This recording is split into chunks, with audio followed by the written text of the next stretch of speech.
This is where it matters, real people and real lives. That's what politics is all about. The fact has Trump made a good start? No. Straight answers, no spin, and just a couple of pints. How many fingers have I got up? About 10. So join me for Lee Anderson's Real World every Friday at 7 p.m. only on GB News. The People's Channel, Britain's news channel. You want to know what's really going on in the corridors of power? Labour don't know what to do with you half the time, and that makes you quite lethal in the chamber. Get behind the headlines with Chopper's Political Podcast. Join me, Christopher Hope, as I sit down with the great and the good of British politics. We'll see where this ruling takes us. These are the stories shaping our nation. Chopper's Political Podcast, available now on all platforms. Listen in and stay ahead. Decisions made in Washington aren't just shaping America, they're shaping Britain too. From migration to global security, from crime to health. Whatever happens in the White House today will be felt in your town or city tomorrow. That's why The Late Show is live from Washington, D.C. Cutting through the politics to show you what it all means for Britain. The Late Show live every night at midnight. Only on GB News, Britain's news channel. From the school run to the home run, watch a new show for all of Britain. He can say whatever he wants. A straight talking show where all voices are heard. And, you know, when are we going to stop talking about smashing the gangs and actually do it? With the stories that matter from every part of our country. There's a bit of a crash landing there for your Chancellor. Bold, fearless and standing up for you. That's me, Martin Daubney, 3 p.m. till 6 p.m. weekdays, here only on GB News. The People's Channel, Britain's news channel.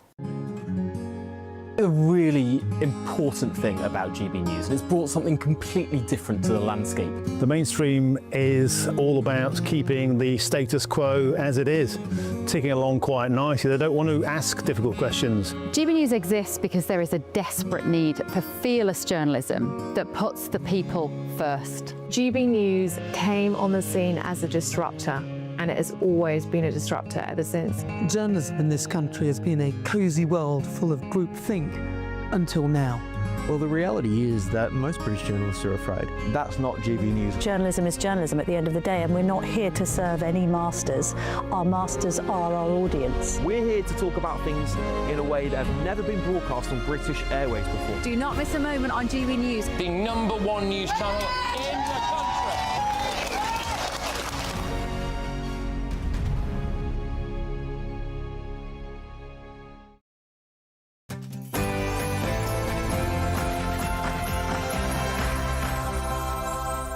Hello, good morning on The Late Show Live tonight. The President and the Trump administration have been very clear. If you are in the country illegally, you are subject. Wow, a mega Christmas bonus. The US Department of Homeland Security, their version of the Home Office, is offering up to $3,000 for illegal migrants who voluntarily leave the country. Thank you for allowing us with you. It's, 4 in the morning now in Southwest Florida. Just tell us where we're going.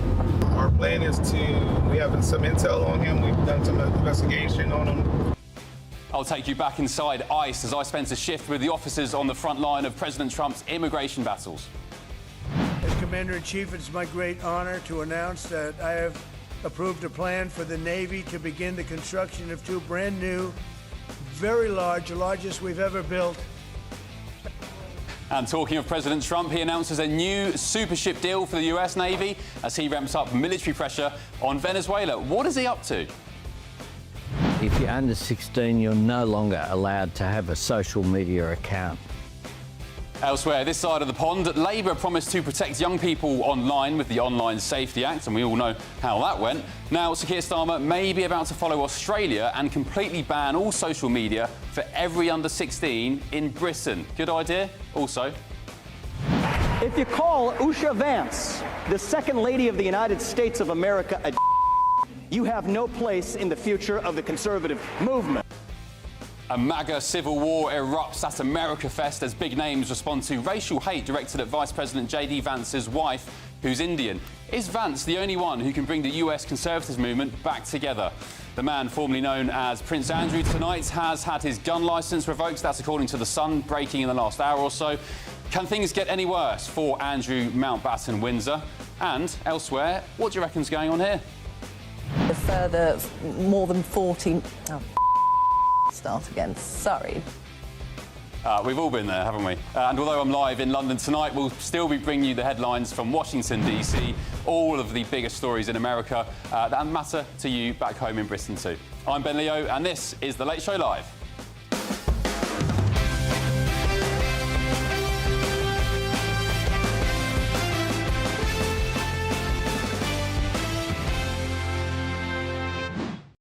Hello, good morning. Hope you're well. Thank you for your company tonight. In America, the Department of Homeland Security, their version of the Home Office, is offering up to $3,000 and free travel for illegal migrants who voluntarily leave the country by the end of this year. So just a few weeks left.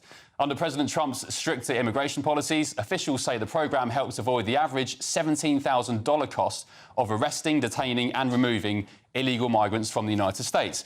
Here's what the Homeland Security Secretary, Kristi Noem, had to say earlier today. If you voluntarily want to go home now to your country, if you're in this United States of America illegally, we will give you $3,000 through the holidays to send you home. We'll buy you a ticket, give you $3,000 to go home. Raise your hand. We'll help you get home. We'll facilitate it, and you might get the chance to come back to this country the right way someday. If you wait until we interdict you and detain you and arrest you and have to deport you ourselves, you'll never get the chance to come back. So, just as some context, the Trump administration in just 12 months has said goodbye to around 2.5 million illegal migrants. Around 600,000 of those forcibly removed by ICE, the guys I went out on the road with in Florida some weeks ago, and the rest voluntarily self-deported. The US government is saying if you voluntarily leave the US, you can come back legally. We'll give you the chance to reapply in the future if you voluntarily leave. If you don't, ICE will find you anyway. So this Brucey bonus, this Christmas bonus, is boosted from $1,000 to $3,000, but the deadline is January the 1st. So if there's any illegal migrants in the United States who want a free flight home, the chance to come back in legally, plus $3,000 in their back pocket, they need to call the Department of Homeland Security. Meanwhile, in the United Kingdom, of course, we put illegal migrants up in hotels, they get spending money, they get free bus passes into town, they get NHS dentistry, and they're free to roam the streets of Great Britain. So the contrast is stark. Should we be doing the same here? Do we need a stricter migration policy and channel the spirit of President Trump's administration? Well, joining me now is my panel tonight, the former political advisor Charlie Rowley, the journalist and broadcaster Benjamin Butterworth, and the GB News contributor and superstar Leo Kearse. Good evening, chaps. Good evening. I think we're in for a fun night tonight. Yeah. It's a stellar panel. Benjamin, I'll start with you. Do you want Keir Starmer, this Labour government, to channel the spirit and the vigour of the Trump administration in the US? Well, first of all, it's worth noting that Barack Obama was called the deporter-in-chief, and Joe Biden deported more people in his term than Donald Trump did in his first term. So it's not as though Trump has the best record on this. But actually, look at what happened here. Just a few months ago, you had a small boats migrant sent home, and he was given £500 to go, and everyone was outraged that he got that money to leave. And so I think there's a bit of hypocrisy in saying it's That's okay because when he Trump sexually does it. assaulted a child. But the question is trying to get rid of that. I think Leo's just on a mic. Let's end the show on that. I mean, the show's over. Mic drop. He sexually assaulted a child. That's why he had to leave. And also, that's the guy who was absconded from prison. Well, he was released from prison. Yeah, and then he tried to get back into prison, and they wouldn't let him back in. It was classic British state bureaucracy at its worst. I think a lot of people would be angry if Keir Starmer paid illegal migrants, to do this. But you know, I don't think it's a bad idea, because it's probably less expensive than the cost of them staying here. The problem is that they'll probably stay through the process and then take the $3,000 or pounds. Charlie Rowley, Stephen Miller, who is a high-ranking member of the Trump administration, he has tweeted an hour ago, well, sorry, not tweeted, he posted on X, each self-deportation saves taxpayers up to $1 million or more in future benefits paid to illegals and their children. So if that's the case, $3,000 in the grand scheme of things is a drop in the ocean for the safety and the security of the future of the US. Yeah, I think that's probably right. And look, I remember, I think the old Tory government here back in the UK was criticised for paying people $3,000 to go to Rwanda. So I like the fact that maybe But you didn't send anybody. That was the problem, not the $3,000. Because they lost the election. Well, exactly, and those flights didn't take off the ground. I just wish that they had. So I'm pleased maybe that Donald Trump is taking a leaf out of the former Conservative government's book here. But I think it's just right to make sure that you have control of your borders, that you know the numbers of people that are actually in your country. And if it's about people coming forward to say, you know what, I came in illegally, I will leave, and I'll apply, and it's legally. It's a national security. It's a shame Charlie didn't think that when he was the special advisor to Michael Gove for 4 years or whatever it was in government. Well, how do you know what I thought when I was in government? Well, you didn't do it if you thought it, did you? Benjamin, I've got to pull you up on this this thing about Trump's record, because he may not have deported as many people as Biden or Obama, but that's because the people aren't coming into the country to be deported. He's been incredibly dissuasive to immigration, so interceptions at the border are down to practically zero. I think they might literally be zero instead of hundreds and hundreds of thousands. And also lots of people are self-deporting before it gets to the stage where they actually need to be deported. And yet why in this country, instead of paying people to go home, we're paying people to come here? We offer such a carrot. We need to use more of the stick. We offer such a lure to people. France has even criticised us, saying, well, we can't control our borders while you're giving people benefits and, you know, putting them in hotels with a good view over the next school playground. This is an absolute nonsense. We need to get tough. We need to start putting people who come here illegally, if we can't put them in Rwanda, put them in the next worst place, put them in the Outer Hebrides, put them somewhere they're not going to have an incredibly nice time. Do we need a UK ICE? Yeah. Ice baby. No. The way they have been behaving in the US in so many examples on social media is blatantly racist. They're literally going up to people that aren't white and asking them for the documents, which is intimidation. It is institutional racism. Well, let's remind ourselves of my very interesting trip with ICE in Florida. We did a dawn raid. We were looking, actually, for some context, for an international cocaine trafficker from Guatemala. We didn't find him during that morning, but we picked up, or ICE picked up, I was just there, they picked up 8 illegal migrants on their travels. Should we remind ourselves of my little trip to Florida? Let's take a look. So it's 4 in the morning here in southwest Florida. Behind me now, the guys from ICE and the local sheriff's department here in Hendry County are getting ready for this raid. All right, good morning, everybody. Today we're going after a Guatemalan national. His name is Alicio Tutchuk. He is wanted in El Salvador for drug trafficking. The guy has been expelled twice from the United States under Title 42. Be safe out there. We already have a vehicle on site. He's going to call out the radio. So we've just pulled over the car on the roadside. He just left his house down there, maybe a mile or two down the road. ICE agents surrounding the car with their vehicles. They're asking him to roll down the window and present his details. Or we can get this done easy and quick. Right now you're making it complicated. So these guys are putting their health, their safety, their lives on the line each and every day to tackle this illegal migration problem.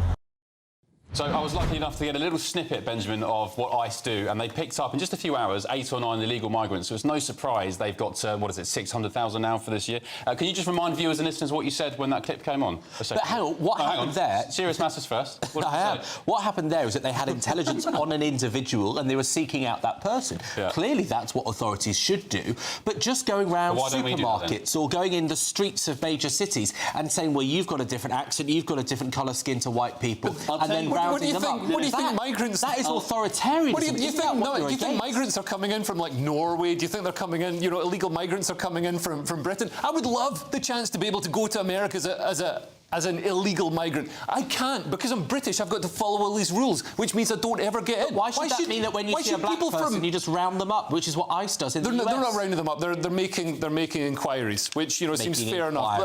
By the way, they all go to an immigration judge or tribunal. They're not just arrested and then kicked out hours later. But the many people that just happen to be of Spanish descent or a different ethnicity, why should they be treated like that? They're then released. Let me answer your question. I'll tell you why. Because over the last 14 years, when we tried to get on top of this issue, it was a Labour opposition that thwarted 14 times a National Security and Borders Bill to stop deportations taking place. Yep. It then has the audacity to appoint, well, in America, not so much, but in the UK, we have left-wing judges that will block any kind of deportation should the Border Security and Border Force actually identify these people. This was a Labour government that came in, by the way, on the pledge to say that they were going to recruit more Border Force officials. To do what exactly? To basically put people up in hotels, to give them free dentist treatment and NHS care, all at the taxpayers' expense. I've also got a great comment here from Kim S on gbnews.com/your say. Kim, good morning. Thank you for this. You've said, in the UK, they'll be back for another $3,000. You can guarantee, you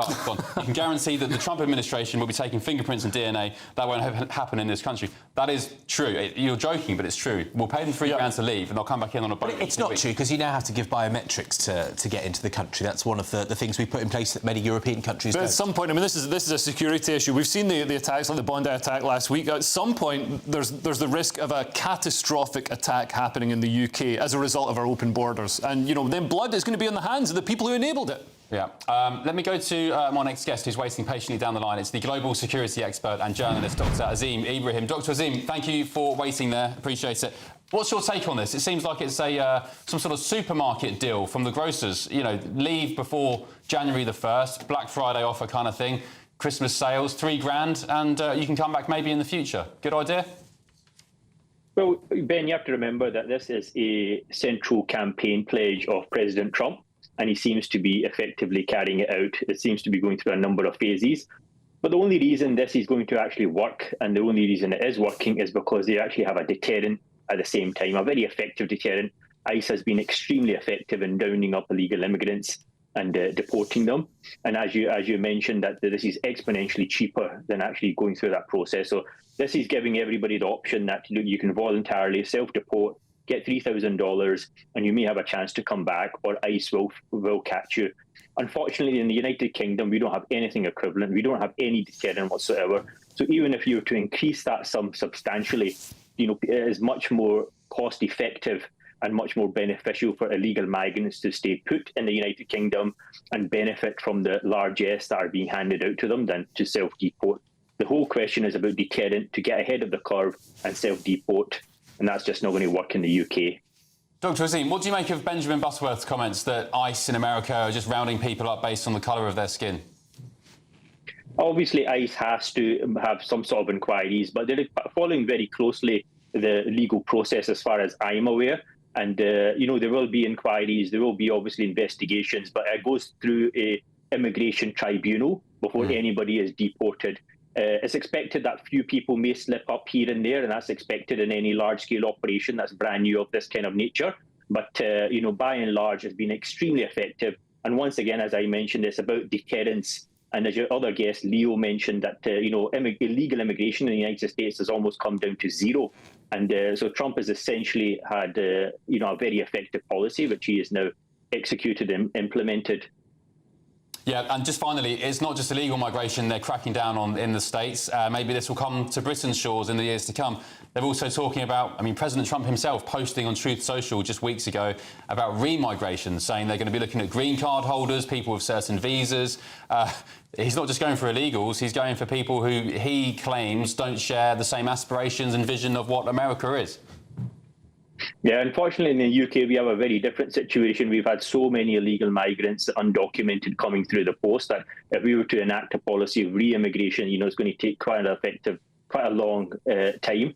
And I think that should be the priority of any new government in the UK, is to essentially deter anybody coming in the future, that eventually you will be deported. There is no mechanism by which you'll get indefinite leave to remain, which I believe is something that should be abolished anyway. You know, many countries don't have that indefinite leave to remain, that after a certain amount of time you just become a naturalised citizen. And we've seen this, how ineffective this is. You know, in Sweden we've seen the numbers that 79% of people who are asylum seekers go back to the countries of origin after they've gotten their citizenship. So the same countries that they are fleeing from, 4 out of 5 people go back to that country as a holiday. So it just shows you how completely dysfunctional the entire system is, and how badly it's being abused. Yeah. Dr. Azeem, thank you. Appreciate your contributions and for staying up with us. That's Dr. Azeem Ibrahim, global security expert and journalist. Leo Kurz, what do you make of remigration? Yeah, I mean, I think we're reaching the point where just social disharmony is pushing the issue. We've got now ethnic enclaves in the UK that mean that when people arrive, they don't have a chance to sort of acclimatise and become British, because they're going into a culture that isn't British. It's imported. And, I mean, this can't continue. We've got communities inside the UK that are quite anti-Western, that are now electing their own leaders, and this isn't what was sold to us. When we're told of the wonders of multiculturalism by Tony Blair, and I think it's a concerted effort by some on the left, and the left even admitted to it. It's an attempt to rub the right's nose in diversity and tilt the electoral playing field, so they bring in people who tend to vote left-wing, and then they've gerrymandered the vote for generations. You've brought in people who are going to vote for Labour, going to vote Green, they're going to vote for whatever communist bloc that's running, and it disenfranchises native British people. Yeah, I mean that is the most generous, probably most common sense explanation for uncontrolled mass migration, and of course it was your lot. I mean, call me a conspiracy theorist, I'm sure Benjamin will. I think the electorate, I think the great British people were punished for daring to vote for Brexit by your lot, primarily, who were in power, Charlie Rowley, the Boris wave. The Boris wave, 1.2 million. I think the silly people, the plebs who dared vote for Brexit were punished. He said, OK, you want no migration? Here's migration for you. Well, I don't think that's strictly true. I mean, there was undoubtedly... It can never be proven. Well, there's undoubtedly a wave... speak for themselves. Well, yeah, but undoubtedly a wave of people that came into the country, after COVID, and I think on the back of Brexit to try and fill, positions that Would you like to apologise for that? Of course I would. I don't think Dame Priti Patel won't apologise. Well, I think she should. I mean, I don't know why she didn't, because it's clearly a mistake. It's what cost the Tories a bit of a hammering. Now, of course, she was the Home Secretary at the time, so I'm sure she'd want to defend her record. But there is a case for saying, after a pandemic, after Brexit, when there are thousands of positions that need to be filled, you just fill them. Now, rightly or wrong, in hindsight, of course, those should have been filled by people in the UK, but it wasn't. So, but you can't turn back the clock on that, I'm afraid. But the one thing that I was just on response to remigration, my only issue is, why do we not just have the same view that every other country would have? So, when we go to other countries, they do not have signs in a language other than their own. Yes, they do. Everywhere. That's complete nonsense. There is an exodus of people leaving this country to go to places like Dubai and Abu Dhabi. And why? Because of security, because of low taxes. Have you been to Dubai? No, I haven't. Right, but I'm planning. The signs are in English. But in Dubai? Yeah. You can hardly find a country in the world that doesn't have signs in English. That's just such a but English is the best language. It is a foreign language to those countries. But it's a well-known. It's not foreign, it's English. But other countries would not take the kind of stuff that we take in this country because we're pushovers. OK, Benjamin, last word to you. How would you feel? I mean, the Tories have said it themselves, we need a UK ICE. How would you feel in the next couple of years, maybe if and when Reform get into government, who knows if the current polls are to be believed, how would you feel about seeing a UK ICE on the streets? Armed police, armed immigration, kicking down doors, rounding up illegals. How would you feel as a British man? Well, look, clearly America's gone to your head because that's not how we do things in Britain. I know you've been gone for quite a while. In this country, we don't have police officers wandering around with guns threatening, black and Hispanic people just in case they might have come here in the wrong way. It's not how we do things. We're better than that. But I do think that Brexit, one of the many problems it caused is that if you cared about cultural assimilation, well, we swapped white people from Christian countries for people mainly from India and Nigeria, two of the biggest countries that we're taking people from now. And so, actually, that is the opposite of what some people voted. Exactly. One of the biggest exodus of people is Poles. I think 600,000 odd Poles have left the UK in recent years. It's a record. They've all gone back to Poland. Oh, come back, guys. Exactly. I can't believe we had the Brexit vote because people were worried about migration from Eastern Europe. Now when I see a Polish guy in the street, I'm like, thank God, a brother. Isn't that right? I remember back in the day, people complaining about Poles and Eastern Europeans taking our jobs, and now we're like, please come back, please come back. Let me know your thoughts. gbnews.com/your say. Somebody on here, I've lost the comment now. Oh, here we go. Justin. As someone who works in special forces in both military during numerous conflicts and also civilian law enforcement around immigration and drug crime, I can tell you, if we don't jump on immigration like ICE, then we'll be living in a world where crime's out of control. Trust me, spend a month in Afghanistan, Iran or Iraq, and you'll come home begging for tighter controls. I've done exactly that. On The Late Show Live. So Keir Starmer's reportedly considering bringing in a ban on people aged under 16 using social media. I think adults should be banned from using it as well. That's despite previously saying he was against it. That and so much more after the break on The Late Show Live.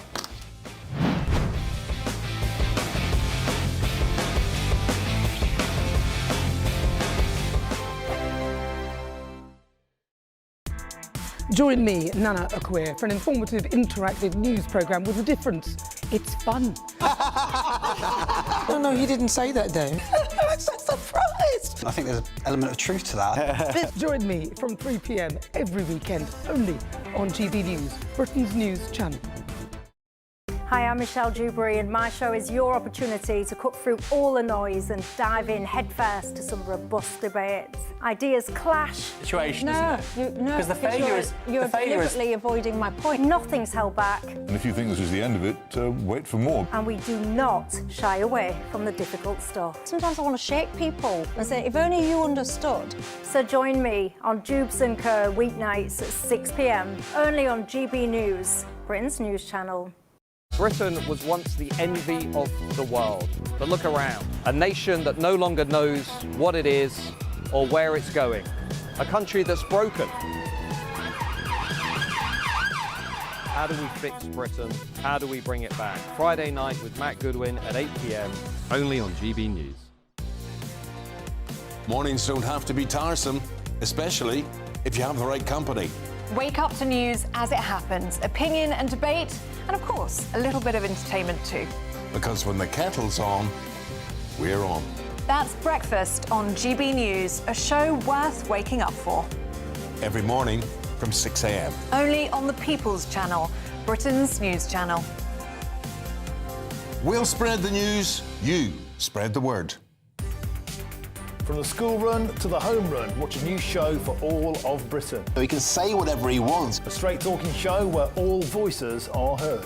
And, you know, when are we going to stop talking about smashing the gangs and actually do it? With the stories that matter from every part of our country. There's a bit of a crash landing there for your Chancellor. Bold, fearless and standing up for you. That's me, Martin Daubney, 3 p.m. till 6 p.m, weekdays, here only on GB News. The People's Channel, Britain's news channel.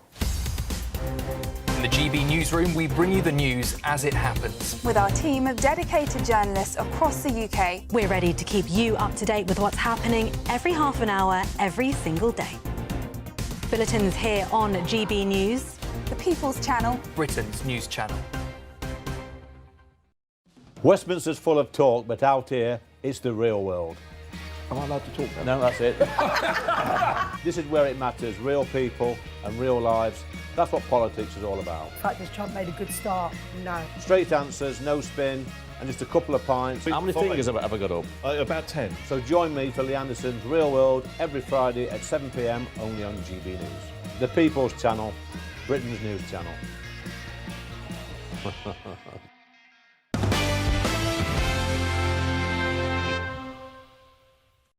Hello, welcome back to the Late Show Live. Benjamin Butterworth was just tucking into a midnight snack. Any guesses as to what it is? He's got crumbs all around his whiskers. evennews.com/your say if you can guess what it is. Right, let's move on. So Keir Starmer's reportedly considering bringing in a ban on people aged under 16 using social media, so they won't be allowed to use it. No X, no Instagram, no Snapchat. The Prime Minister's previously said he was against it, but after Australia brought in a ban earlier this month, it's now claims that Downing Street is closely monitoring the policy. My panel are back with me. Benjamin's wiped his mouth. Benjamin, ban on social media for under 16s? I think I'm going to ban you revealing what I do at the ad break. I think we should definitely follow Australia closely on this. They're doing the world a service by experimenting with it, because I reckon in 20 years' time, we'll look at the idea that we had unfettered access for 11-year-olds to social media, a bit like we look at our parents' generation sort of be able to get cigarettes at 12 years old. I think it's obviously bad for us. It's creating all sorts of mental health problems, and it probably will be right to do what Australia's done. I don't know where I sit on this. I'm not sure. I'm just totally confused. I mean, as a parent, I do actually think it's a good idea for children to not have access to social media, not have access to the entire internet. You know, all this horrific stuff you can get on the internet until they're old enough. But I mean, parents can do that to a certain extent. So I mean, in theory, I agree. You know, I think children shouldn't be exposed to pornography or anything like that, or you know, the socialists on TikTok. There's some horrific stuff out there. But this could be the thin end of the wedge. You know, once Keir has banned it for 16-year-olds, we never see politicians happy and content with the progress they've made in their puritanical rules. Where is it going to stop next? It's going to be, you know, he's going to ban right-wing people from social media, which they basically did before under the old ownership of Twitter. So, you know, I'm just worried about it being the thin end of the wedge and setting a precedent that's going to spiral. Sometimes I think adults should be banned from social media, Charlie. And I remember back in the day, without phones, and it was just life seemed happier, no? I'm very social media light anyway. In fact, I'm very light, full stop, I think. What are you hiding? What do you got to hide? That's the big question. No, because I just never really sort of took to it, because I still like to meet people and talk to people in person. And I want to try and find solutions rather than bring problems. But there is obviously an issue as to why all of this content, whether it's harmful, whether it's pornography, whether it's adult content, whether it's abuse, how does that get online in the first place? Social media companies clearly don't do enough. But I would like to think, given I'm not a particularly tech person, AI can identify whether it's images or abusive language early and have it removed. So we can use AI for good as opposed to... But I don't know how it all works, but I'm assuming there must be... Why do we need abusive language removed from social media? We need less AI and more AI, No, I think. but if it's a targeted message to a 60... I'm talking about kids in schools. If they're messaging and, you know, someone is sending abuse or if someone is sexting or someone is sending, you know... I wouldn't get your hopes up, Charlie. You know, I just think that can be easily identified in school. Do you know what I mean? If there's an age verification and you're using particular language, I think that could be looked at. There is another side to this argument, though, which is that, you know, you can't undo what's there with social media, with technology. It's become you know, essential to work life, to adult life, to doing basic tasks. And so if you stop teenagers growing up understanding how to use it and having a grip on it and making the most of it, is it a bit like not giving alcohol to kids that then they'll be a complete mess when they start on it when they're grown up? Yeah. And also, will they be going to you know, like they go to adults and ask them to buy, you know, booze for them or cigarettes for them in a shop? It's going to be like that, but, you know, getting onto these websites. I also intuitively just think anything Australia does, I don't want to be copying them. I mean, just based off how they behaved in 2020, 2021. The government, not the Aussie people, I love the Australians, but the tyrannical government there, if they're banning things... It's so strange that the Australian people are, you know, without a doubt, the most, like, based, just... They're great. Straightforward, you know, plain-talking, based people you could get, and then their government is the most puritanical nitwits. You could, like, far left imbeciles. Even this week, the government can't even say the word Islam out loud. You know what I mean? They have to immediately pivot to far right extremists who didn't do anything.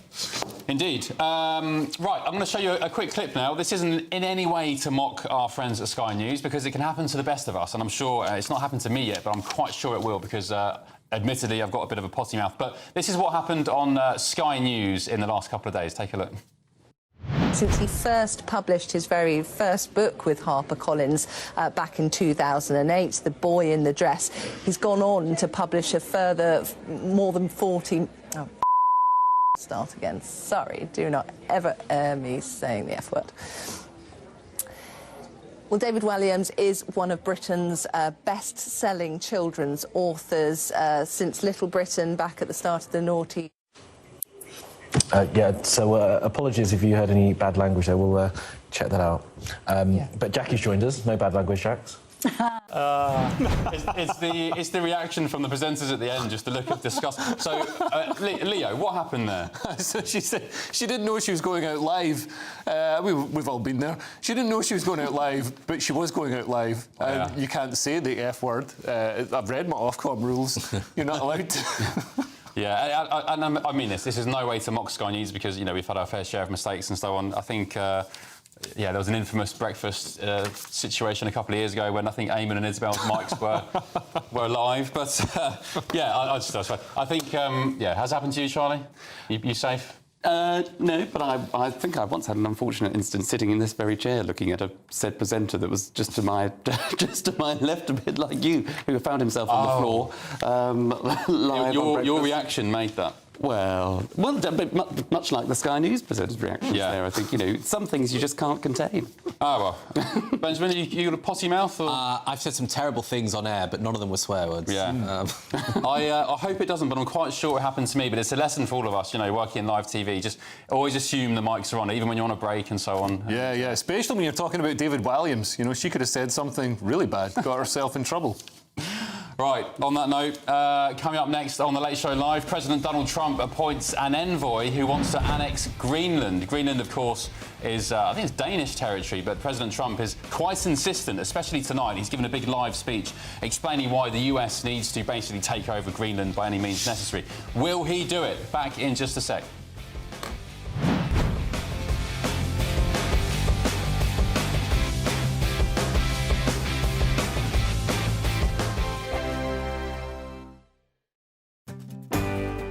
I'm Michael Portillo. This is GB News, the People's Channel, Britain's news channel.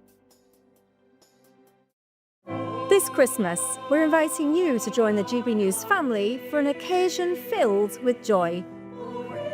A chance to come together and lift our voices and celebrate what truly brings us closer at this time of year. So whether you're with friends or family or simply in the spirits of the season, we would love to share this special night of carols with you. Carols by candlelight, Christmas Eve at 8 o'clock only on GB News, the People's Channel, Britain's news channel. No matter the state it's in, this is our nation. Join me, Jacob Rees-Mogg, for a genuine, honest discussion on where we have been, where we are going, and where we are with the people who set the direction. Tune in to State of the Nation every Monday to Thursday, 8 to 9 o'clock. Only on GB News. Britain deserves a newsroom that puts the facts and your voice first. Well, and that's what you get on GB News. Lively debates, lively conversation. And we're not afraid to hold power to account. And each other. So join me, Andrew Pierce. And me, Miriam Gates, for Britain's Newsroom, weekdays from 9:30 on GB News. At GB News, we love to hear from you, our loyal community. So drop us a line at gbnews.com/yoursay. There you can talk to each other and also to the presenters live on air. gbnews.com/yoursay, because GB News is your channel, Britain's news channel. Westminster's full of talk, but out here, it's the real world. Am I allowed to talk now? No, that's it. This is where it matters, real people and real lives. That's what politics is all about. In fact, has Trump made a good start? No. Straight answers, no spin, and just a couple of pints. How many fingers have I got up? About 10. So join me for Lee Anderson's Real World every Friday at 7 p.m. only on GB News. The People's Channel, Britain's news channel. From the school run to the home run, watch a new show for all of Britain. So he can say whatever he wants. A straight talking show where all voices are heard. And, you know, when are we going to stop talking about smashing the gangs and actually do it? With the stories that matter from every part of our country. There's a bit of a crash landing there for your Chancellor. Bold, fearless and standing up for you. That's me, Martin Daubney, 3 p.m. till 6 p.m. weekdays here only on GB News. The People's Channel, Britain's news channel. I'm Stephen Dixon, and thanks for joining us on GB News, Britain's news channel.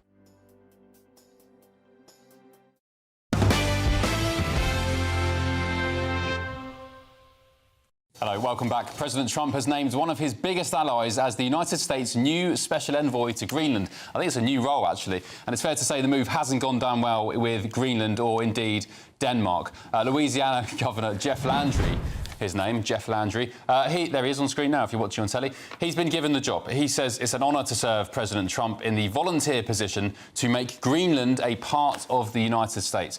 Greenland is self-governing, but it's actually a Danish territory, and Denmark's Foreign Minister Lars Løkke Rasmussen has said he'll summon the country's US ambassador, Kenneth Howry. So President Trump's been speaking tonight on this issue. He basically says that they need Greenland for national security reasons, and I think there's a bit of a tussle between Russia and China when it comes to claiming the territory. With me now is Niall Gardner, the former aide to Margaret Thatcher, who's down the line from... Niall, are you in Washington, D.C., or are you back in the motherland? Yes. I'm actually in D.C. on Capitol Hill. Great to see you, Ben. Great to see you, Niall. What's going on here? Will the US take Greenland by any means necessary, and what does that mean, any means necessary? Well, I don't think the US has any intention, actually, of using military force, but what the US is doing, of course, is perhaps raising the stakes here with the appointment of a special envoy, the governor of Louisiana, who's a close ally of President Trump. And the United States, I think, wants to have a bigger role, certainly, I think, in terms of the security and the defense of Greenland. There are concerns in Washington that Denmark is not doing enough in order to secure the absolutely vital territory. Both China and Russia have their eyes on Greenland, and the United States wants to ensure that Beijing and Moscow basically stay well clear of Greenland. So I think this is what it's all about. It's about enhancing the US presence in Greenland. enhancing America's sphere of influence. But I don't think there's any intention of going to war with a NATO ally like Denmark. So I don't think we're going to see that. OK, how will it happen then, Niall? What's the most likely scenario? I mean, how is President Trump going to strong-arm Denmark? I think there'll be significant US diplomatic and economic pressure on Denmark to make concessions. I do not think that you're going to see any kind of military confrontation, which the Danes are suggesting here. There's quite a bit of saber rattling coming from Denmark at this time, but I don't think the US has any intention of using military force. But there will be a great deal of political pressure, especially upon Denmark. After all, Denmark's a NATO ally. The United States really bankrolls the NATO alliance, actually. And so the US does have a legitimate say over what happens in Europe. And Greenland certainly is an area of close US strategic interest, vital strategic interest. And so I think you're going to see the political pressure being ramped up and perhaps some kind of economic pressure as well. But President Trump's not going to back down here. And I think he'll want to see an enhanced US presence in Greenland and enhanced US overall say with the future of Greenland as well. Niall, thanks very much. Stay warm. How cold is it in DC? It was Baltic when I left a few days ago. It's actually warmed up a little bit. I think it's about 2 or 3 degrees, which is quite tropical for this time of year. Yeah, well, at least the Mozzies aren't out in winter. I hate those things. Niall, thank you very much. Merry Christmas to you if I don't see you. My panel are back with me now. Benjamin Butterworth, Charlie Rowley, Leo Kearse. Benjamin, Trump, Greenland, he should just take it, shouldn't he? No, Send of in the course jets. not. I mean, we can't take the moral high ground on Russia's behaviour to Ukraine and then accept Trump behaving like this to Greenland. I mean, look, I actually think, you know, for a guy that talks about the art of the deal, this is a spectacularly bad way to negotiate because Denmark has extremely good relations with the US. They're both in NATO. They're both rich countries. And if the argument was we need to have a bigger military base, we need to have, you know, more people there for strategic security purposes, I can't imagine Denmark would have had a problem with that. But now it's become such a toxic issue for the Danish people that the idea of their government giving leeway to Donald Trump is going to make it, you know, far less likely. Charlie, do you know which continent Greenland sits in? Yes. But I'm not telling you. The point I was about. The point I was going to. Who wants to be a millionaire? I feel like David Lammy on Mastermind. But the point. Don't give me the continent. It's European, isn't it? North America. North America. Yeah. Oh well, yes. Of course it would be. Yes. So technically, which is why, but it's largely self-governing. But it is owned. But it is a Danish territory. But it is largely self-governing. And America's an English territory. but if we were so quick to sell off the old Chagos Islands, no wonder there's an increased need for more security on the West, on the Western Front, which is why Donald Trump is probably Leo, I'll come to you in just one sec. This is what President Trump said in the last couple of months about Greenland. This is his explanation as to why America needs to take Greenland under its control. I think it'll happen. We need that for international security, not just security, international.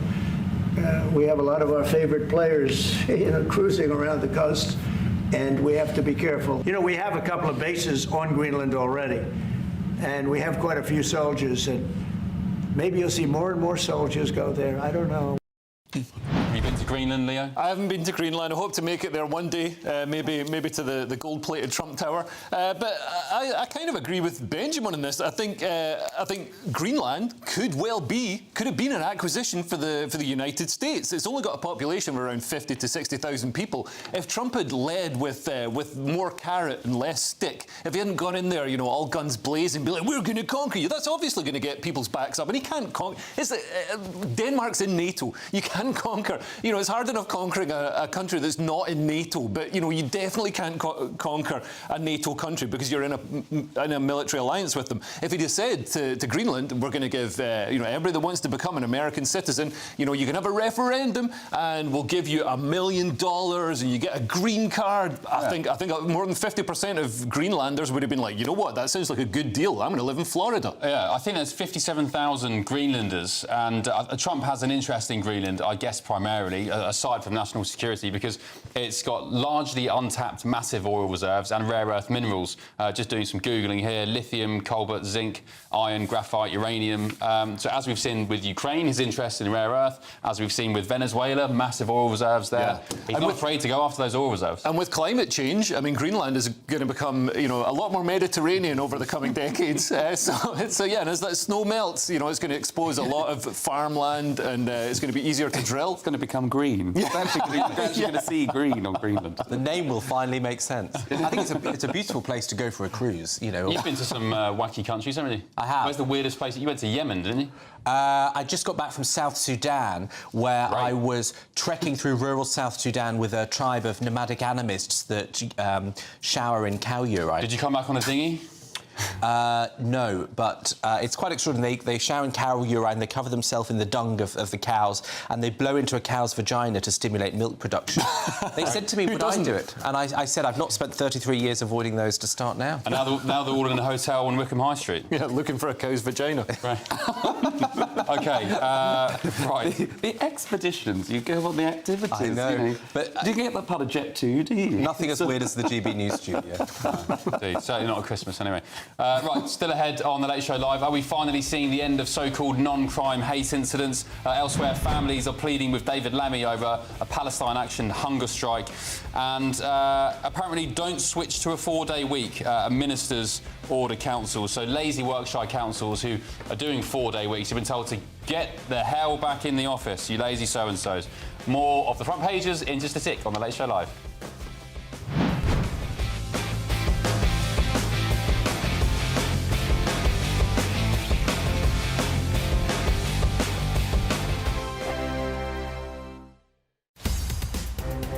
GB Newsroom, we bring you the news as it happens. With our team of dedicated journalists across the UK, we're ready to keep you up to date with what's happening every half an hour, every single day. Bulletins here on GB News, the People's Channel, Britain's news channel. Mornings don't have to be tiresome, especially if you have the right company. Wake up to news as it happens, opinion and debate, and of course, a little bit of entertainment too. Because when the kettle's on, we're on. That's Breakfast on GB News, a show worth waking up for. Every morning from 6 a.m. Only on the People's Channel, Britain's news channel. We'll spread the news, you spread the word. Westminster's full of talk, but out here, it's the real world. Am I allowed to talk now? No, that's it. This is where it matters, real people and real lives. That's what politics is all about. In fact, has Trump made a good start? No. Straight answers, no spin, and just a couple of pints. How many fingers have I got up? About 10. So join me for Lee Anderson's Real World every Friday at 7 p.m, only on GB News. The People's Channel, Britain's news channel. At GB News, we love to hear from you, our loyal community. So drop us a line at gbnews.com/yoursay. There you can talk to each other and also to the presenters live on air. gbnews.com/yoursay, because GB News is your channel, Britain's news channel. Join me, Nana Akweer, for an informative, interactive news programme with a difference. It's fun. No, he didn't say that, Dave. I'm so surprised. I think there's an element of truth to that. Join me from 3 p.m. every weekend, only on GB News, Britain's news channel. You want to know what's really going on in the corridors of power? Labour don't know what to do with you half the time, and that makes you quite lethal in the chamber. Get behind the headlines with Chopper's Political Podcast. Join me, Christopher Hope, as I sit down with the great and the good of British politics. We'll see where this ruling takes us. These are the stories shaping our nation. Chopper's Political Podcast, available now on all platforms. Listen in and stay ahead.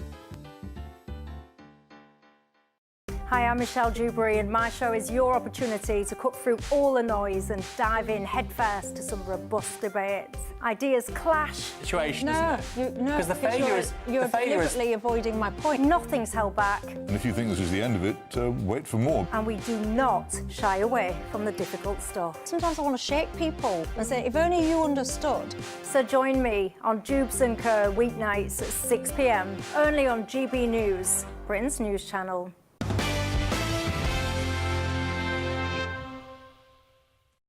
Hello, welcome back to The Late Show Live with me, Ben Leo.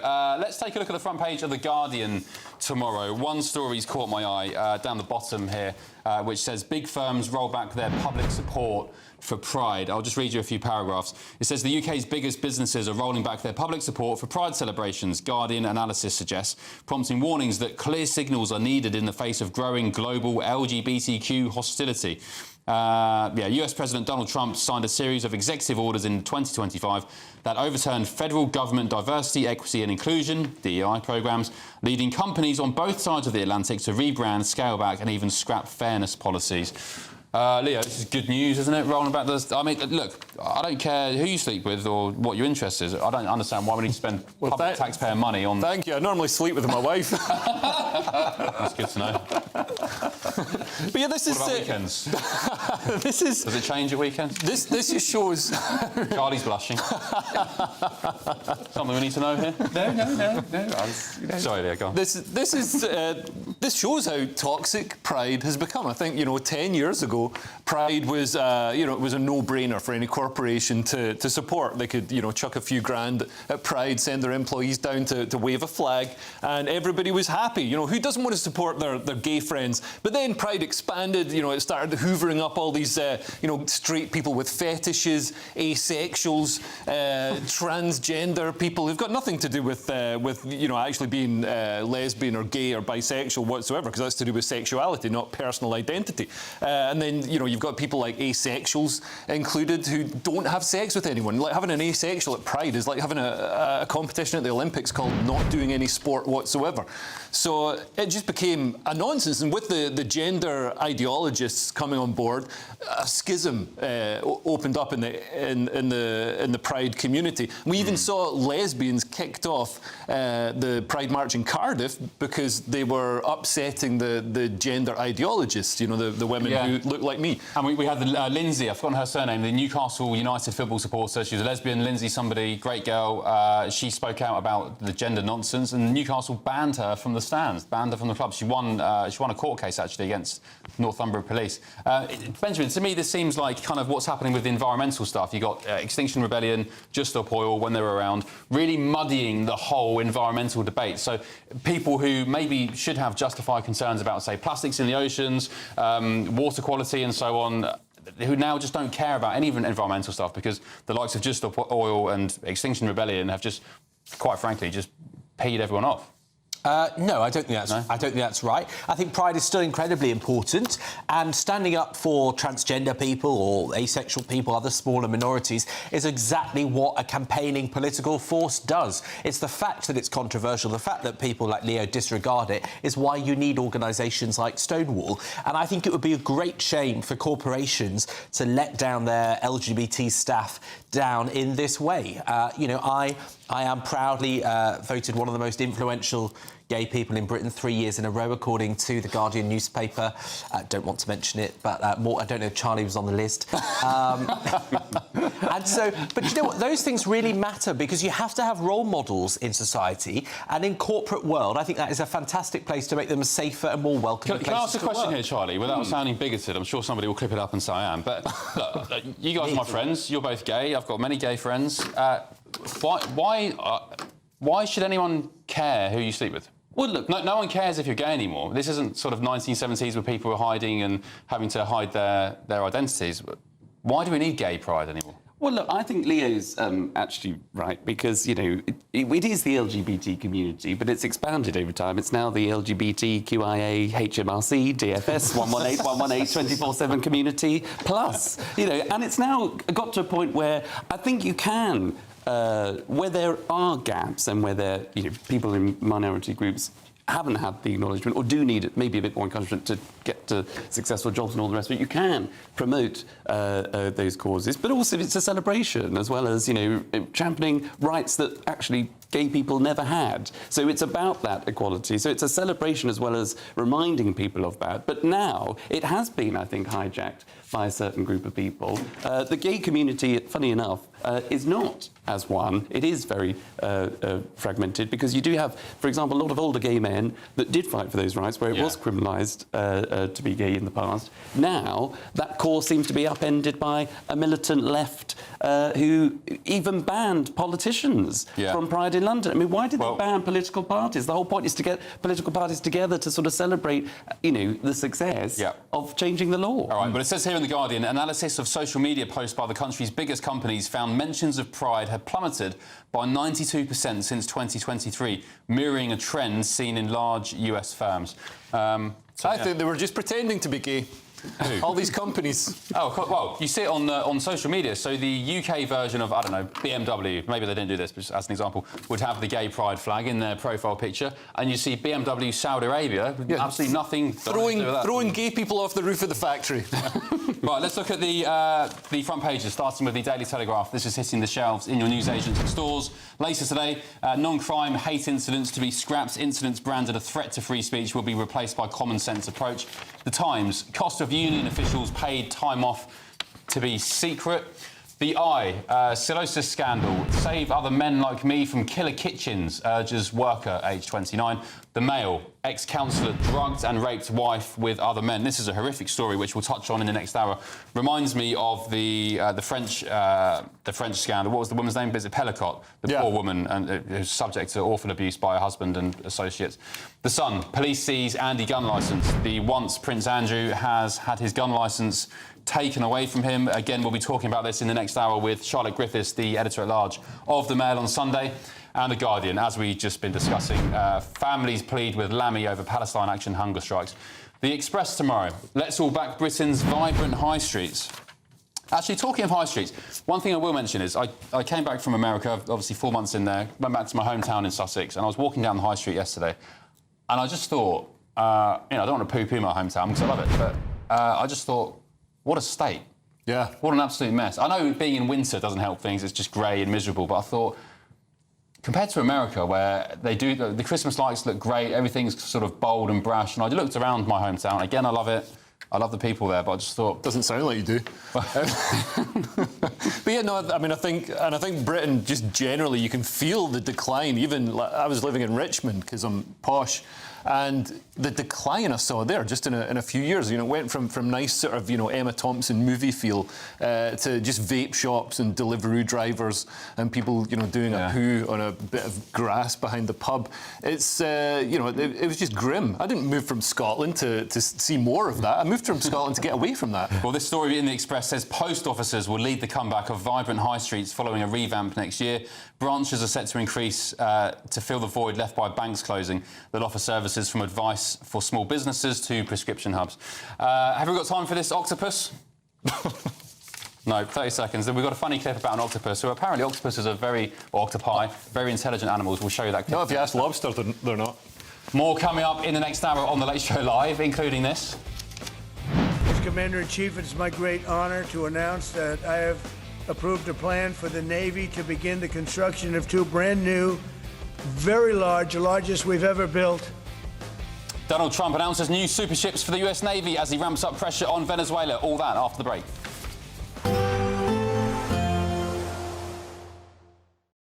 Today, clouds overhead, total zen within. Boxed Solar sponsors the weather on GB News. Good morning. As we go through the Christmas period, it's only going to get colder and feel especially cold because of a brisk easterly wind. But most of us are going to stay dry. Very little chance of a white Christmas. Bit of a grey day today for many. A lot of cloud around. There are a few showers over Devon, Cornwall and the Isles of Scilly, and a little bit of rain at times over parts of Scotland, a bit damp in eastern Scotland, and later on some showery rain working into the Western Isles. For most, though, dry and cloudy sums it up, but there will be some sunshine, parts of West Wales, northwest England poking out beyond the cloud. Temperature-wise, well, close to average for the time of year, but certainly feeling colder than most of December has done, because it has been a very mild month so far. As we go through the evening, not a great deal of change, but during the day that easterly winds will become more and more noticeable across these eastern counties. It's only going to get stronger as we go through towards Christmas. Further north, the winds are generally fairly light. We may see some breaks in the cloud across Northern Ireland, western parts of Scotland, but northern Scotland's seeing the thickest cloud really, with some rain and drizzle here and there as we go through the day, and that'll linger into the evening. In fact, much of the night across the far north. Elsewhere, it should be dry, and those showers today across the southwest, they'll be fading away. We'll generally keep a fair blanket of clouds as we go through the night and into Christmas Eve. That'll help to keep the temperatures up. We could see some clearer skies, allowing temperatures to dip down to 2 or 3 Celsius, but mostly we'll start tomorrow at 4 or 5 Celsius. Again, for most, tomorrow's dry and cloudy, but a bit more optimistic for some breaks in the cloud across eastern parts of England. Better chance of seeing some sunny spells here, but that easterly wind will be strengthening. That's going to make it feel quite fresh on those eastern coasts, and getting stronger too in southern parts of England. Western areas should brighten up through the day, so a better chance of seeing some sunny spells, but on the cold side and feeling colder because of that wind. Today, clouds overhead. Total zen within. Boxed Solar sponsors the weather on GB News. Mornings don't have to be tiresome, especially if you have the right company. Wake up to news as it happens, opinion and debate, and of course, a little bit of entertainment too. Because when the kettle's on, we're on. That's Breakfast on GB News, a show worth waking up for. Every morning from 6 a.m. Only on the People's Channel, Britain's news channel. We'll spread the news, you spread the word. Hi, I'm Michelle Dewberry, and my show is your opportunity to cut through all the noise and dive in headfirst to some robust debates. Ideas clash. Situation, isn't it? No, Because the failure is... You're deliberately avoiding my point. Nothing's held back. And if you think this is the end of it, wait for more. And we do not shy away from the difficult stuff. Sometimes I want to shake people and say, if only you understood. So join me on Jubes & Co. weeknights at 6 p.m, only on GB News, Britain's news channel. Join me, Nana Akweer, for an informative, interactive news programme with a difference. It's fun. No, he didn't say that, Dave. I'm so surprised. I think there's an element of truth to that. Join me from 3 p.m. every weekend, only on GB News, Britain's news channel. At GB News, we love to hear from you, our loyal community. So drop us a line at gbnews.com/yoursay. There you can talk to each other and also to the presenters live on air. gbnews.com/yoursay, because GB News is your channel, Britain's news channel. Westminster, the ultimate clique. And you're fighting like rats in a sack. But here on the Camilla Tominey Show, we ask the questions the establishment media is too scared to ask. OK, let me ask you a straight question, because I know you're a straight-talking politician. Whether it's net zero, illegal immigration or law and order, nothing is off limits. You had the power then. Yeah, as I and say, now you've lost it. That's the Camilla Tominey Show, a politics show that's fearless. But no, let me finish my question if you don't mind, because it is my show. Sundays at 9:30, only on GB News, the People's Channel, Britain's news channel. From the school run to the home run, watch a new show for all of Britain. He can say whatever he wants. A straight-talking show where all voices are heard. And, you know, when are we going to stop talking about smashing the gangs and actually do it? With the stories that matter from every part of our country. There's a bit of a crash landing there for your Chancellor. Bold, fearless and standing up for you. That's me, Martin Daubney, 3 p.m. till 6 p.m, weekdays, here only on GB News. The People's Channel, Britain's news channel. I'm Tom Harwood. This is GB News, Britain's news channel.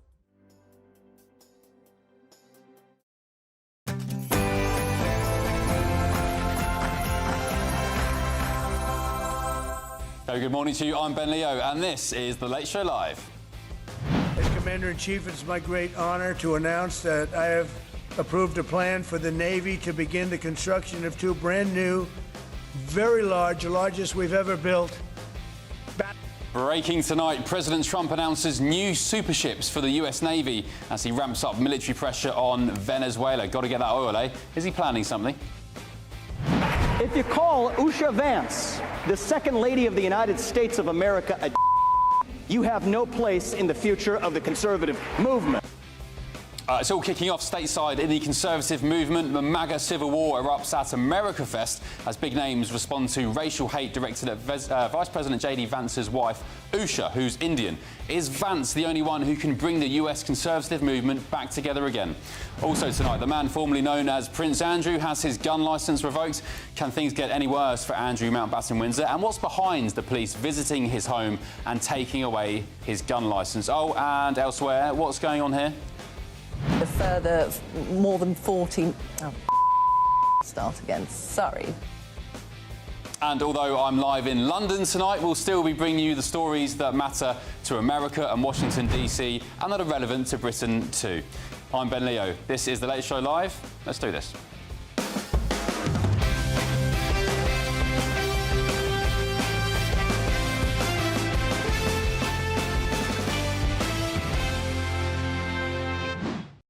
Hello, good morning. Hope you're well. Welcome along to the second hour of The Late Show Live. Breaking tonight in the last couple of moments, President Donald Trump has unveiled plans for a massive new US Navy Gulf den fleet, including enormous warships he claims will be the most powerful ever built. As Commander-in-Chief, it is my great honor to announce that I have approved a plan for the Navy to begin the construction of two brand new, very large, the largest we've ever built, battleships.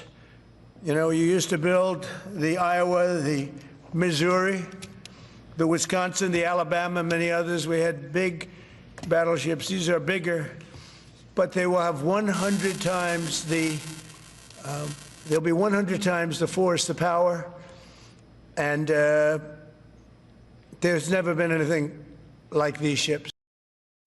President Trump there talking about massive plans for a new golden Navy fleet in America tonight. The $5 billion vessels could feature futuristic weapons, but questions are already rampant about what this naval build-up is for as the US military operations expand abroad, particularly, of course, around Venezuela. Just what the hell is President Trump up to?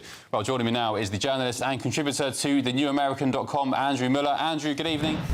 What is President Trump up to? I guess it's going to take some years for these new, this new golden fleet of Navy ships to be built, so they won't be used imminently in Venezuela. But President Trump not shy about military might and power, Andrew.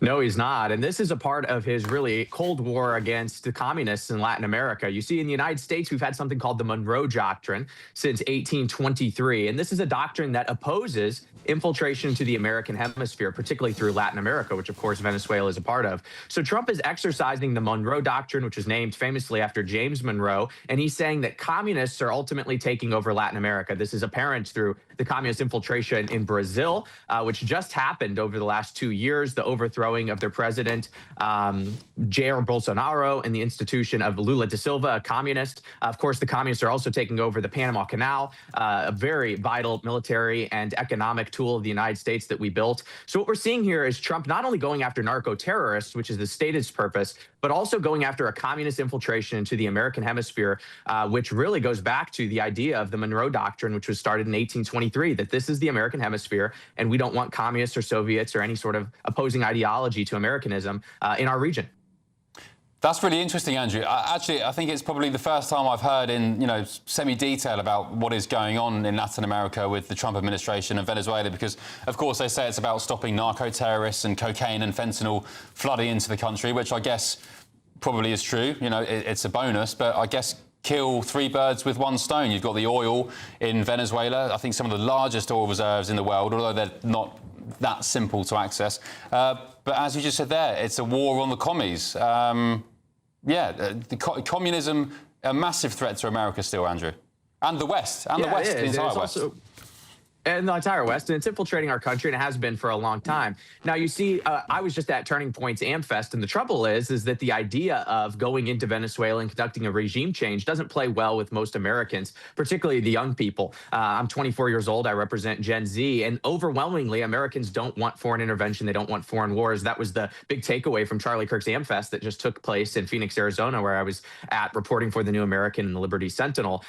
So what Donald Trump is doing is significant. We don't like commies. We don't like narco-terrorists. But he has floated doing a land war in Venezuela. Now, the problem with that is the United States' history of regime change and land wars over the past 30, 40 years has been not successful at all. You can look at Iraq, Afghanistan, Syria, even go back to Korea and Vietnam, and it's cost us trillions of dollars in debt, thousands of American lives, and we really haven't accomplished anything. So I think the president going back to the Monroe Doctrine is a nice move, but I think a better move would be going back to George Washington's doctrine that he established in 1796, which is that we shouldn't have endless foreign entanglements and wars with other parts of the world. We should focus on the Americans that cannot buy houses. The median age of first-time home buyer went from the 20s just a couple decades ago to now it's the mid-40s. We have $37 trillion in debt, homeless, crisis, drugs. So we need to focus on our country before we do regime change and institute a new regime in Venezuela. But if Trump wants to stop the narco-terrorists and commies, the best thing he can do is secure our border and make our American economy great again.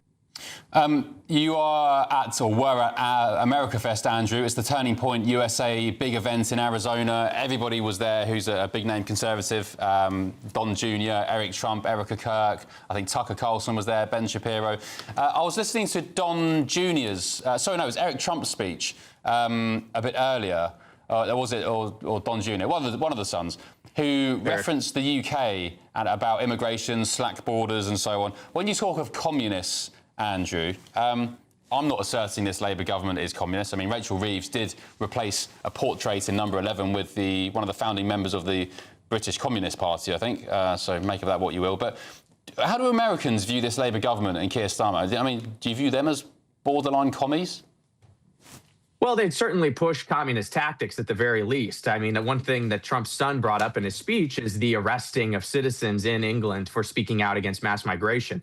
This is a long-term communist platform, which is to silence your opponents. Now, of course, this does go beyond just the Labour government. It does go beyond the idea of communism. It actually does tie into a notion called globalism. And I was just a couple weeks ago in Latin America at the United Nations COP30 Climate Summit reporting for the New American magazine.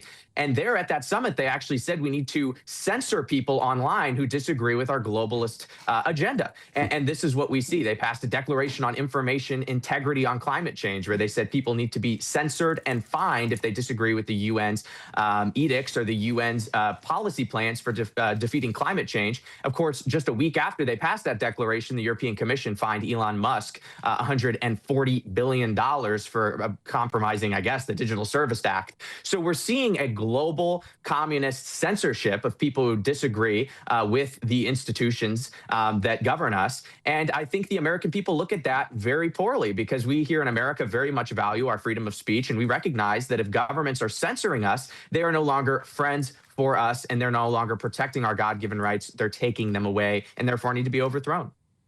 Great stuff, Andrew. Really appreciate your contributions. Andrew Miller, journalist and contributor to the NewAmerican.com. Thank you, mate. We'll catch up soon. Benjamin Butterworth, you were muttering under your breath there like I don't know, something. A schoolgirl in a classroom. Yeah. Well, dare I criticise? Dare I criticise the self-appointed voice of Gen Z that's, sat there in his granddad's jacket? But honestly, the complete nonsense about Britain being communist. First of all, why did Rachel Reeves replace a portrait of who was it? Was it Margaret Thatcher in number 11 with the founding member of the? I don't think it was Margaret Thatcher, but the politician concerned that she put a portrait up had started out in the Communist Party, turned her back entirely on communism, was in the Labour Party, and was not entirely, and was a sort of revolutionary voice in women's rights, and it was the women's rights movement that is what she is best known for, not the fact that she was originally in the Communist Party. Alan Johnson was in the Communist Party, for God's sake. People go on journeys, but the idea that people aren't being arrested for disagreeing with mass migration on the streets, and we don't have a communist government. Jamie Michael was arrested and prosecuted, and he was freed by a jury in 17 minutes. But now, of course, David Lammy wants to do away with juries so he can just lock up people like Jamie Michael. Well, I mean, I just think the evidence that it is nonsense that you're being arrested for disagreeing with it is the fact that you continue to sit here every week, right? Clearly you have free speech. And I think Americans think that anything is communist. But it was interesting to hear him say the quiet bit out loud. I think a massive hypocrisy. That's ridiculous. That's like saying to... Well, the massive hypocrisy of Trump, which is that he came to elections saying that he's against wars, he's against intervention, and now he can't seem to find an oil-rich land he doesn't want to invade. Well, when you talk about the oil, I mean, America invested billions in Venezuela, and American companies invested billions in Venezuela. So when that was stolen, when that oil, those oil fields were appropriated by the state, by this oligarchical ruler, that was stolen from American companies. So, I mean, America is really just taking back what it's already bought. And also, this is about China. This is about heading off, like China's the biggest buyer of Venezuelan oil. China's got huge influence. Who knows what, military assets it's giving to Venezuela, what it's doing to destabilise the region, to send migrants up to the United States. What assets it could be sending up to the United States to actually spy or commit terrible things in America. So, yeah, I mean, this is really about keeping America safe. Well, the other thing, I mean, Ben is absolutely right. People do go on journeys, and we know you go on quite a few journeys. We're still waiting for you to go on that political one to come around to the right way of thinking.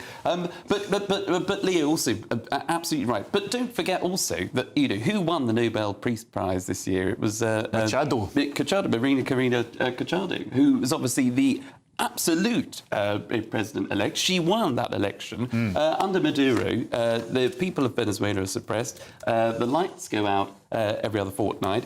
Venezuela used to be one of the most richest South American countries. It is now one of the poorest. Yeah. And so if you want to win the Nobel Peace Prize, what more could you possibly do than to ensure that the winner of this year gets to the presidency to help the people of Venezuela in post-haste? And Venezuela has more oil than any country in the world by quite a margin, which is extraordinary. And it does, dare I compliment her, to win you back round. But Margaret Thatcher once gave a great speech where she said it's governments that determine the success of a nation, not natural resources, and nothing is a better example of that in this day and age than Venezuela. Well, and Great Britain, look at the North Sea, absolutely abundant. Look at all the shale gas underneath Great Britain. It's there, it's sitting, it's liquid gold waiting for us to tap into it and live a great life of abundance. But the government in control and other governments don't want to do it. Yeah. So, Maduro, I heard on the grapevine, the president of, or the dictator, as President Trump describes him, of Venezuela, called Trump a few weeks ago and said, let me leave with $200 million. No way. Yeah, let me leave with $200 million and you can come and do what you want to Venezuela. Trump said no. We'll give you $3,000 to leave. And also, it was Rachel Reeves who replaced the portrait of Margaret Thatcher. Margaret Thatcher's Chancellor with a picture of one of the founding members of the Communist Party of Great Britain. On the eve of the budget, the government's first budget last year, the Treasury released a photograph of the Chancellor in her office in number 11 in front of a new portrait of Ellen Wilkinson, a former Labour Education Minister. So why would she be putting up pictures of commies in number 11? Yeah, and also for you to say that, you've got freedom of speech because, you haven't gone to jail. It's like, would you say that to somebody imprisoned in Putin's Russia? It's like, oh no, you're actually, you've got freedom of speech because there's other people who haven't been arrested and thrown into the gulags. No, because if you say something like that in Putin's Russia, you get a one-way ticket out of the highest window.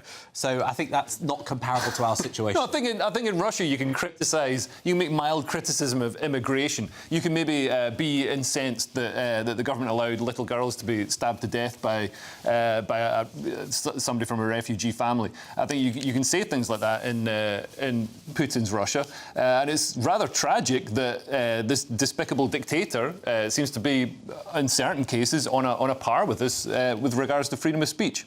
Right, thank you for that. gbnews.com/your say. Let me know your thoughts on that also by becoming a friend of GB News. It's free and only takes a moment. Join the community and be part of our shows by becoming a friend of GB News. Get a direct line to join the conversations that you hear us talking about every day in our programmes by commenting on Your Say and voting in You Decide polls. Access opinion, analysis and behind-the-scenes videos as we share more from the stories that you see on TV and radio. Plus, watch our shows live and on catch-up anywhere, anytime. If you love our channel, become a friend of GB News for free by scanning the QR code or going to gbnews.com/friend. Don't just watch our programmes, come and be a part of them. Right, still ahead on the Late Show Live, I'll be speaking to Charlotte Griffiths, the editor-at-large of The Mail on Sunday, who some weeks ago on this very show was talking about the mental state of Prince Andrew. There were concerns, apparently, about, I mean, quite naturally as well, for a guy who's been what he's been through, whether you think he's, you know, got anything to answer for or not, who was concerned about his mental state. Anyway, front page of The Sun today, police have seized his guns. He's got a shotgun licence, he enjoys posh shooting parties, and he's now had his gun licence taken away. We'll be delving into why that may be in just a second. Also tonight, here's a story you definitely don't want to miss. If you call Usha Vance, the second lady of the United States of America, a you have no place in the future of the conservative movement. Yeah, I'd love to know your thoughts on this. The conservative right in America is well and truly split. There's abuse towards J.D. Vance's wife, Usha, who's Indian. Some people calling her derogatory names, saying that the vice president shouldn't be with an Indian woman. It's all rather distasteful and mucky. We'll be getting stuck into what's happening with the MAGA civil war in just a sec. No breaks, remember. Back in a second.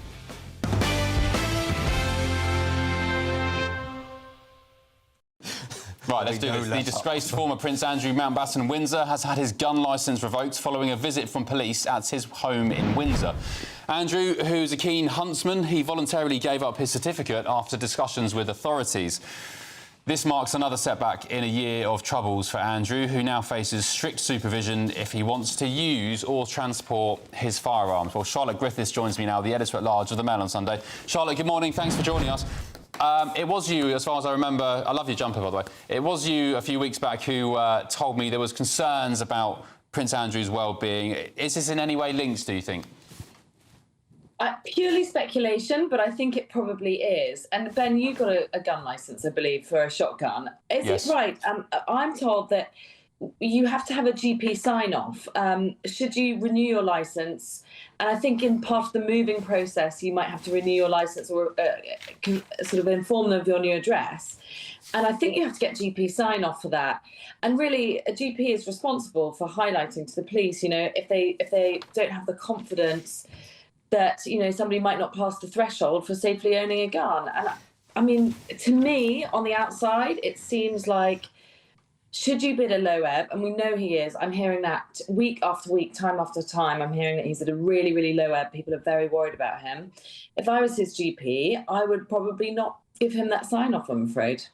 Yeah, you're right. I have a shotgun licence, and anybody else who has a licence as well. You first of all, in order to obtain the licence, you have a visit from a firearms officer from your local force. They'll come round, make sure you're living like a fairly normal person, you're not some mad hoarder or something. They'll go to your GP, make sure you've had no mental health history, and you'll get a licence. And if that changes, if the police become aware, either through a third party or voluntarily, that you're now, I don't know, on some sort of antidepressants or something, or anxiety medication, then there's a high chance that you'll have your licence revoked. Now, this is all complete speculation, of course. I'm not privy to Prince Andrew's mental well-being, but you said you've heard something again on the grapevine. But to be honest, Charlotte, also, it's kind of normal, right? It's not a surprise. Whether you think Prince Andrew has anything to answer for to do with Epstein, he's lost his titles, he's lost a lot of his patronages for charities and so on. He's been through the courts of public opinion. There was a story about, was it Beatrice, pretty much disowning him today or yesterday. So it's no surprise that at the very best, he's probably not feeling very good. Yeah, exactly. It's no surprise. I mean, this man could not be more cancelled if he tried. I mean, there's nowhere lower for him to go. I mean, the only thing that he has left to do in his social life is go riding, and we have seen him riding in recent days looking totally miserable, and go shooting. And it sounds like even that's been taken away from him. And it's funny how you said before about, unless you're some mad hoarder or something, because the police do poke around your home. They have to make sure that your gun cupboard is screwed into a wall, and it's kind of like a safe, basically. Yeah. But also they have to make sure that you live in a normal way. I'm afraid at this point in time, Prince Andrew doesn't live in a normal way. I have been hearing lots of talk of hoarding that goes on at his house. The house is in disarray. He's going through 20 years worth of knickknacks. He's got to downsize to a relatively small new property in Sandringham. And, also Sarah's there as well. And Sarah is also, not in a great place right now.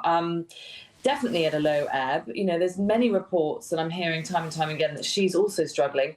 And it's really unsafe to have a firearm in that situation, I think. And this is totally anecdotal and separate to Prince Andrew, but there is this kind of saying, basically in the sort of posh communities, that there are two people who are most at risk of suicide, and it's farmers and aristos. And why is that? Because those are the people that have access to guns. And really, you know, you don't want anyone who's having any kind of mental health troubles to have easy access, unsupervised, to a gun. I made that hoarding comment in jest, but I mean that's something you're aware of. He's being forced to go through decades worth of belongings, you said. Yeah, no, I have heard that. I've heard that he is something of a hoarder and, you know, a couch potato, and he has let entire rooms at his house kind of stack up with just muddles, you know, just documents, photos, junk. You know, we know he keeps 14 teddy bears on his bed. I mean, you know, whether you call that hoarding or not, I don't know. But he is having to go through piece by piece. And apparently he's being really protective and private about those items. He doesn't want somebody coming in and helping. And at the same time, it's not the kind of stuff you can just clear out and shove into a skip, because some of it might be important historical documentation or an important ornament that actually belongs to the royal collection. So there's only one man who can actually go through all this stuff when he downsizes, and it's Prince Andrew. And he's the worst qualified person in a way, because it's all very meaningful to him. He's at a low ebb. He's been chucked out of his house and doesn't feel he should have been. So really, he's making very slow progress, and there's mountains and mountains to get through. And at the same time, his ex-wife is also moving out of the property, and she's been there for donkey's years as well. So it's all a bit of a muddle and a bit of a mess, and I can hardly blame really the police for wanting to kind of keep tabs on whether there are guns in that house as well. Yeah. Just before I let you go, Charlotte, thank you for your time. What do you make of this Beatrice story, saying that suggesting she wants nothing to do with her father?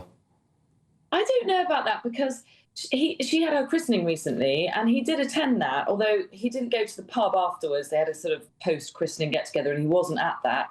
And I have heard that relations are certainly strained and are cooled, and she is closer with her mother at the moment than with her father.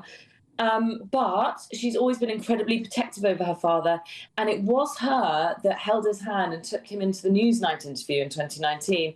And she was one of the voices that piped up afterwards and said, wow, what a brilliant job, that went so very well. She's always been a huge cheerleader for her father, and she's always had a bit of a blind spot about him, to be honest, and has doted on him, despite a lot of evidence to the contrary that he's not this kind of perfect man.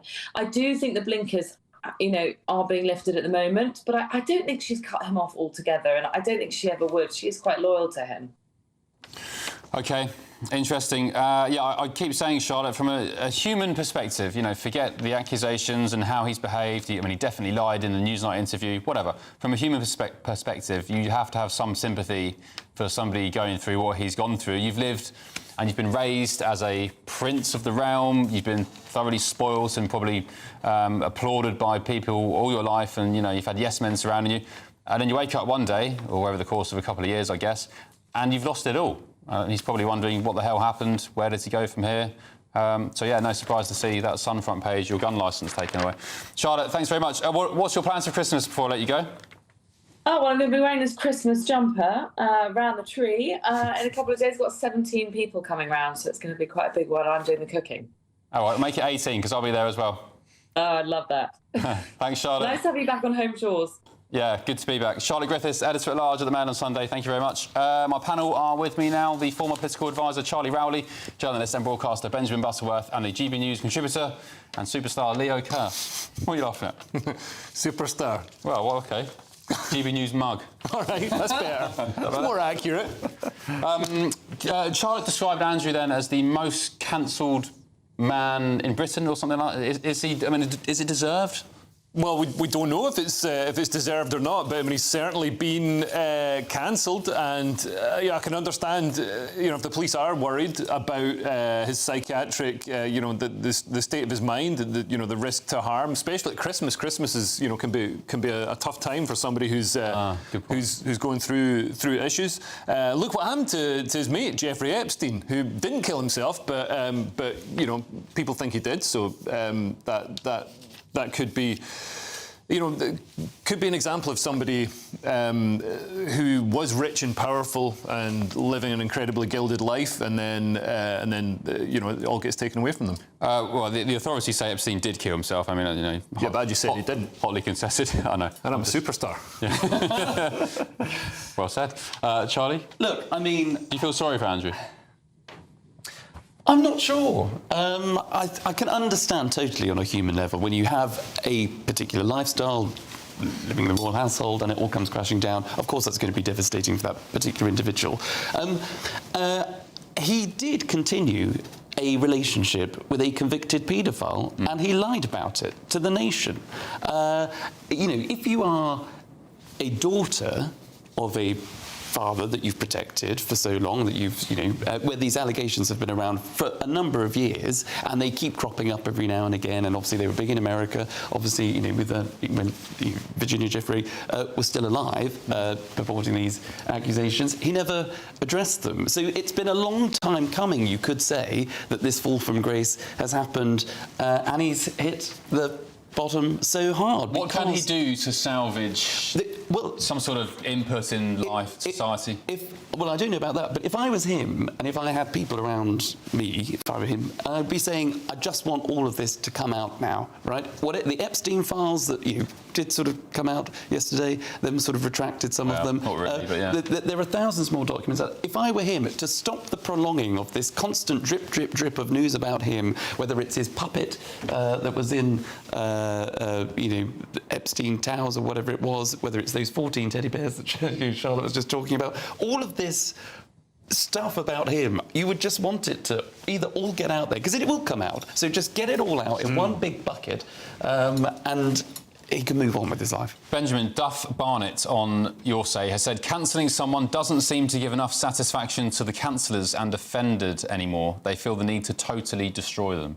Well, look, he's been never been charged or convicted of any crime, but I do wonder whether if it were any of us with those accusations and somebody with that level of detail of allegations, that we would have ended up in a court rather than in the public court. And so, you know, maybe he should be glad of what he's got compared to what could have happened in that scenario. I think that basically you've got a man here that had never faced any consequences for anything in 60 years of life, and finally there have been some.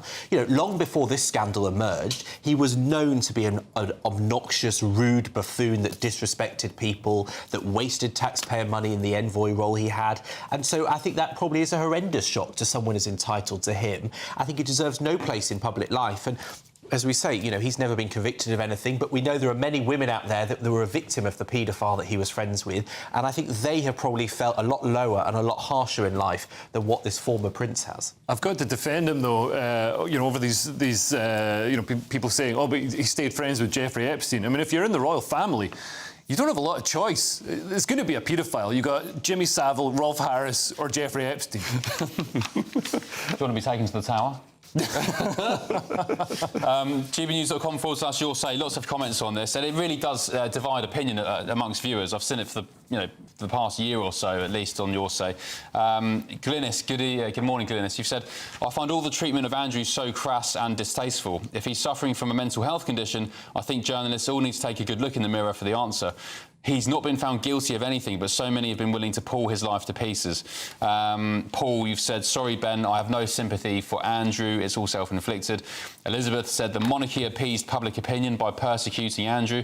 Well, I guess suggesting they threw him under the bus, Leo, the monarchy? Yeah, I mean, yeah, what choice did they have? I guess, yeah, they didn't really have much of a choice there. But can I point out, it was revealed when he lost his titles, the statement from the King referred to victims, saying that they sympathised with all victims. It was the first time that word had ever been used, because every previous statement, Prince Andrew vetoed that being in there. Right. So this wasn't just a man that was accused of something heinous, it was someone that continued, arguably, to gaslight those people who had suffered awful things, whether he was involved or not. And so he wasn't exactly showing any remorse. Now, if you've got someone like that in your family, eventually you're going to have to force them to face face consequences. Yeah. Two more You'll Say comments. These are great. Elizabeth, good morning. You said, Ben, I don't want to hear another word about Prince Andrew and Fergie. They are the target of our national malaise that's beset this country. Take your hatred towards those over the pond who go unscathed. And Jan, hello Jan, you said, if Prince Andrew were to take his own life, I wonder how our media would feel because they've been a huge part in the witch hunt against him. Lots of talk tonight about suicide and taking your own life. If you do, you know, if that relates to you in any way at all, you can call Samaritans. The number is, if you've got a mobile phone handy, 116 123, 116 123, samaritans.org. They've always got someone on hand to speak with you. Yeah, if you can just speak to somebody, I'm sure you can try and find some solace in whatever you're going through. Right, still ahead on The Late Show Live.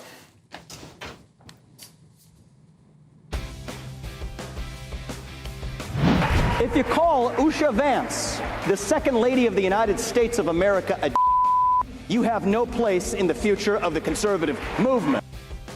Yeah, we got that. A MAGA civil war erupts at America Fest in Arizona as big names respond to racial hate directed at Vice President J.D. Vance's wife, Usha, who is Indian. This is a really fascinating debate. I've got some pretty shocking clips to show you as well. That's after your weather. Back in a sec. Expect warm spells with the odd rude interruption. Box Boiler sponsors the weather on GB News. Good morning. As we go through the Christmas period, it's only going to get colder and feel especially cold because of a brisk easterly wind. But most of us are going to stay dry. Very little chance of a white Christmas. Bit of a grey day today for many. A lot of cloud around. There are a few showers over Devon, Cornwall and the Isles of Scilly, and a little bit of rain at times over parts of Scotland, a bit damp in eastern Scotland, and later on some showery rain working into the Western Isles. For most, though, dry and cloudy sums it up, but there will be some sunshine, parts of West Wales, northwest England poking out beyond the cloud. Temperature-wise, well, close to average for the time of year, but certainly feeling colder than most of December has done because it has been a very mild month so far. As we go through the evening, not a great deal of change, but during the day that easterly wind will become more and more noticeable across these eastern counties. It's only going to get stronger as we go through towards Christmas. Further north, the winds are generally fairly light. We may see some breaks in the cloud across Northern Ireland, western parts of Scotland, but northern Scotland's seeing the thickest cloud really, with some rain and drizzle here and there as we go through the day, and that'll linger into the evening. In fact, much of the night across the far north. Elsewhere, it should be dry, and those showers today across the southwest, they'll be fading away. We'll generally keep a fair blanket of clouds as we go through the night and into Christmas Eve. That'll help to keep the temperatures up. We could see some clearer skies, allowing temperatures to dip down to 2 or 3 Celsius, but mostly we'll start tomorrow at 4 or 5 Celsius. Again, for most, tomorrow's dry and cloudy, but a bit more optimistic for some breaks in the cloud across eastern parts of England. Better chance of seeing some sunny spells here, but that easterly wind will be strengthening. That's going to make it feel quite fresh on those eastern coasts and getting stronger too in southern parts of England. Western areas should brighten up through the day, so a better chance of seeing some sunny spells, but on the cold side and feeling colder because of that wind. Expect warm spells with the odd rude interruption. Box Boiler sponsors the weather on GB News.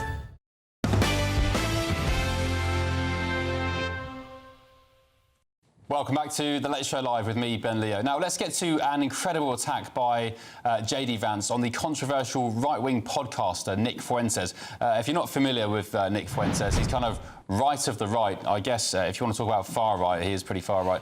The Vice President, J.D. Vance, he's hit out at Fuentes for a string of racial comments he directed at the Vice President's wife, Usha, who is Indian American.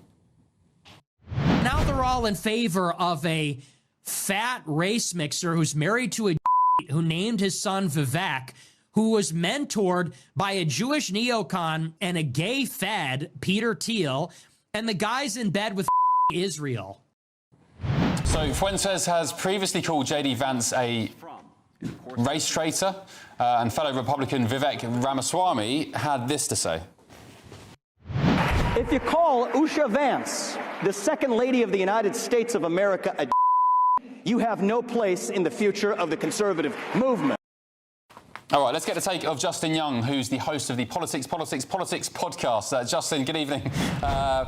This is a really mucky affair, actually. So the likes of Nick Fuentes, those on the kind of the extreme right of the argument, are basically saying to JD Vance and anybody like him in the Conservative movement, you've got an Indian wife, so you're not Conservative. There's something wrong with you. Well, I think Nick Fuentes might not even use the term conservative. He would use the term America First or whatever he wants to put together. Look, Nick Fuentes is not really to be understood on the ideological spectrum. He is to be understood in the way that any kind of message board troll or what you would call an edgelord is. He's a guy who says things because when the guy who says the thing does it on the internet for a long enough period of time, he will develop an audience. But beyond his commitment to live streaming for a bunch of lonely people late at night, with no disrespect to anybody who's up late at night, considering what the hour is there in the UK, there's not really much more that you can say about him. Yeah, and what amazes me about Fuentes, and I've said it for the past couple of nights, is just how popular he is, so many young men, millions of people watching his stuff, and yeah, I mean, it's not my cup of tea, let's just say that. JD Vance today, we haven't explained how he hit out, because for months and months and months, he's been taking this kind of abuse from Fuentes and his cohorts, particularly against his wife, Usha, and he's been criticised, the Vice President, for not really speaking up or responding to it. But Vance did an interview with the Unheard publication today or yesterday, and basically said to Fuentes, eat S-H-I-T. So he's come out hitting hard. Yeah. I just want everybody who's watching this fine show to understand Nick Fuentes does not matter in the scale of actual American politics. If we are to define actual American politics on who gets elected and who doesn't get elected, the two people that you talked about, Vivek Ramaswamy and JD Vance, were very integral in the election of Donald Trump out here. Nick Fuentes told his audience, however large or influential that it might be, to not vote for Donald Trump. And we saw what the opposite happened. Nick Fuentes was a mortal enemy of Charlie Kirk, somebody who he said he was going to take over his organization, Turning Point USA.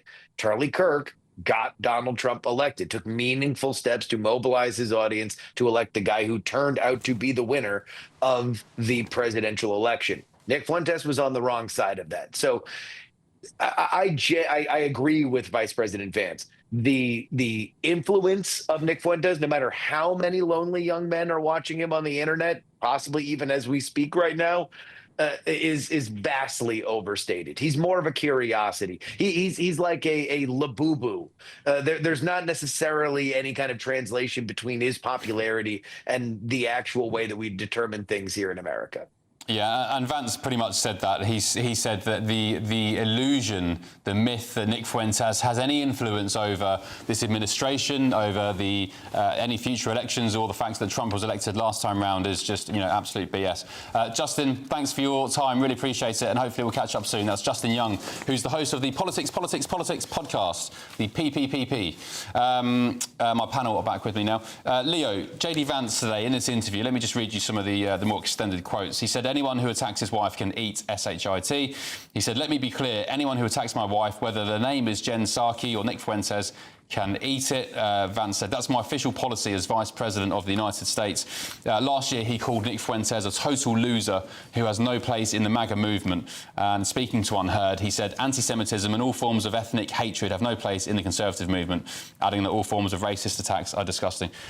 What do you make of this kind of rubbish being directed at the Vice President's wife, of all people, the fact that she's Indian? Well, it's interesting that it's coming from Nick Fuentes, who is Mexican. Yeah, his dad's Mexican. You know what I mean? That's one of the great things about the racist movement these days. It is so inclusive. They don't care what ethnicity you are as long as you're racist. But yeah, I think Nick Fuentes, he says a lot of stuff for attention, to get headlines. I'm not sure how much he believes it himself. I think your mic is just slightly problematic, so we'll go on to Benjamin. What's your take on all this, Ben? He's just a sort of deranged race-baiting closet homosexual from as far as I can tell. The man, he talked the other day about how he's never had sex with a woman, so maybe he's just jealous that JD Vance actually managed to get a wife. The person has no place in mainstream politics, no relevance, and actually we're kind of giving him everything he wants, which is attention. Yeah, I think it's actually the third night on the trot I've mentioned his name. Your take, Charlie? Well, it just sounds like he is someone who obviously has a massive audience, so you've got to be careful when someone's got that sort of reach. But I think people tend to probably watch him for a bit of a laugh and a bit of a joke rather than take him seriously, because obviously there's no place for anyone in mainstream politics to be having the kind of views that he has and saying some of the things that he said. I think some people do take him seriously. The other day he was having a go at married men and fathers who aspire to have families and children and things. And I think you're probably right, Benjamin, actually. The guy was saying he's a Catholic. So he said to Piers Morgan, Piers Morgan said, have you ever been with a woman? He said, no, I'm a virgin. And I think Nick Fuentes is nearly 30. And the reason being is because he's a Catholic. OK, fine, I respect your faith and, you know, your strict celibacy. But he's dishing out kind of life advice to young men who are looking for somebody to turn to. And I said again last night, I'll say it again now, I would not take life advice or advice about women, families and children from a near 30-year-old virgin. Yes. Yeah, no, I agree with you. I won't say anything worse. I know you've got a big audience too. I don't want to get on the wrong side of it. By the way, Fuentes denied being a closet homosexual. It's an open one now. Sorry? Right, talking of JD Vance, I really want to focus on JD Vance because, of course, the Trump administration, the Trump era is soon to be coming to an end. He's got 3 years left, and JD Vance is tipped to be the Republican runner next time round. Could we see President Vance in 2028-29? Yesterday, he declared at America Fest that President Trump has been successful in gutting diversity laws all across America that he says discriminated against white Americans. We don't treat anybody different because of their race or their sex. So we have relegated DEI to the dustbin of history, which is exactly where it belongs. In the United States of America, you don't have to apologize for being white anymore.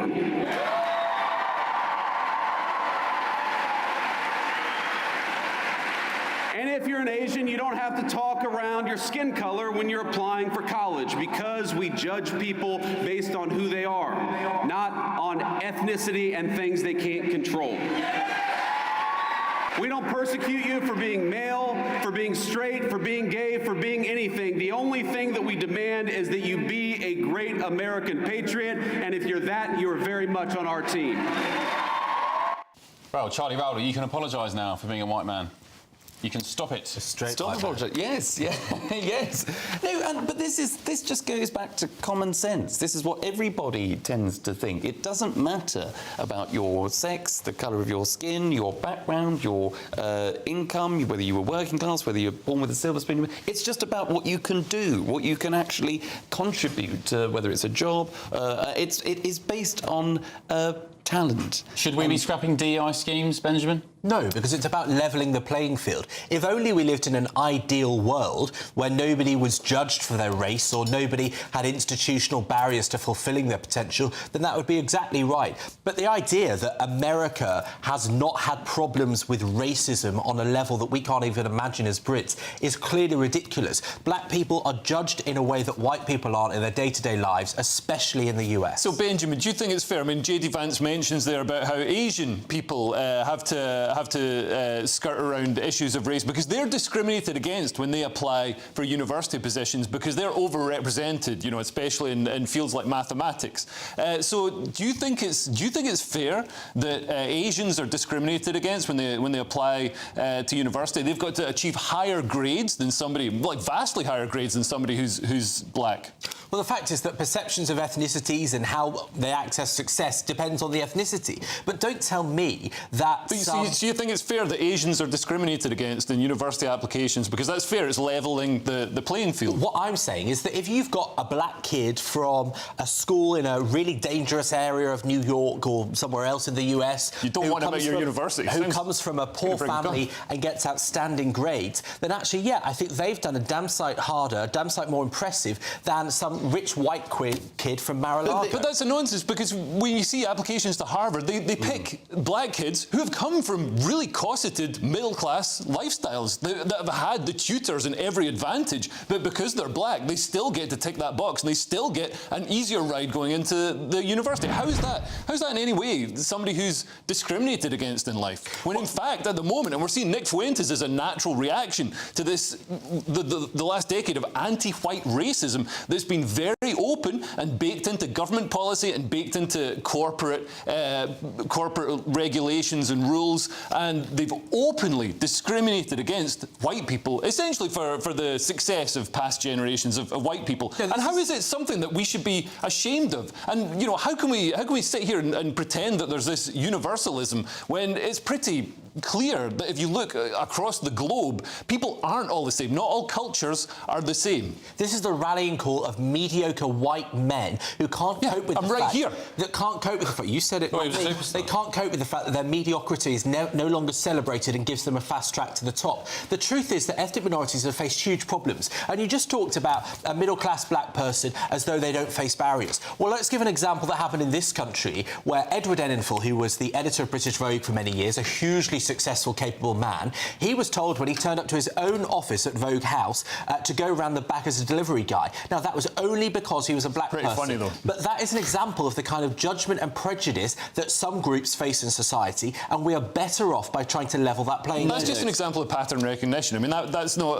any... You know, I'm sure when I ask people for the time at a bus stop, a lot of time people think that I'm an alcoholic begging for change. I don't take it personally. It's just pattern recognition. But it is always about talent and meritocracy, because we've had in the UK a young man that got accepted into Oxford University, that became president of the Oxford Union, that was joking about the death of Charlie Kirk, and rightly had to stand down that didn't get the grades. Yeah. He didn't have the qualifications on his LinkedIn. He got a D, an E and an I. No.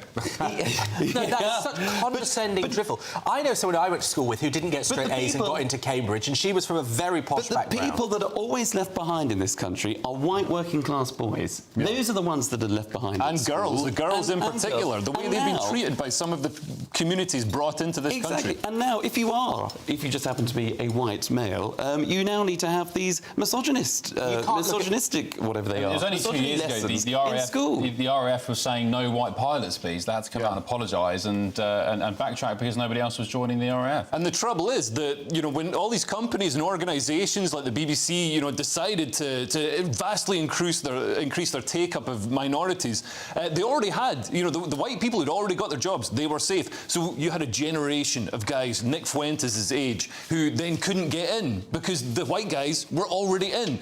The cohort was tiny. So no wonder you've got such disenfranchisement and such a revolt against the system. You're so close to getting it, Leo. You're just desperately close to realising that the disenfranchisement and the lack of opportunities is what those black Americans and black Britons have been living with for generations. If you're that is why you try and give them the access to fulfil their potential that is denied on the grounds of institutional barriers and prejudiced attitudes. But what you're saying is essentially saying, you know, races have to be treated completely separately, and, you know, if that's the case, then you're saying races can't live side by side. And I think that's a very racist thing to say. You're trying to undo the barriers that are put in place so that you don't need these things in a generation. That is the point of equality and inclusion. You can't pretend that we start off from an equal footing. You can't punish a generation for something that happened 100 years ago. Do you seriously think when you have someone like Kamala Harris, who is in her classic DEI. She was in her 50s and yet still was the first cohort of people allowed as a black kid to go to school with white kids. Biden. That's how Joe recent Biden it was.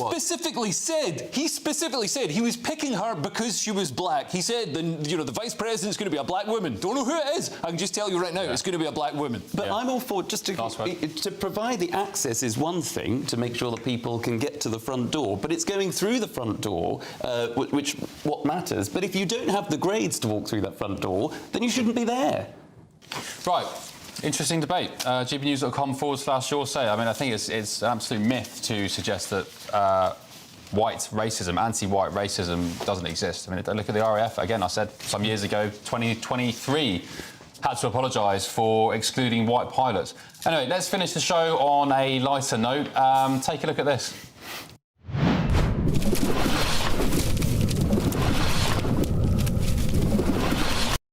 It's cephalopods making waves. Marine experts are calling 2025 the year of the octopus, after extraordinary numbers of the 8-legged creatures were seen off UK coasts.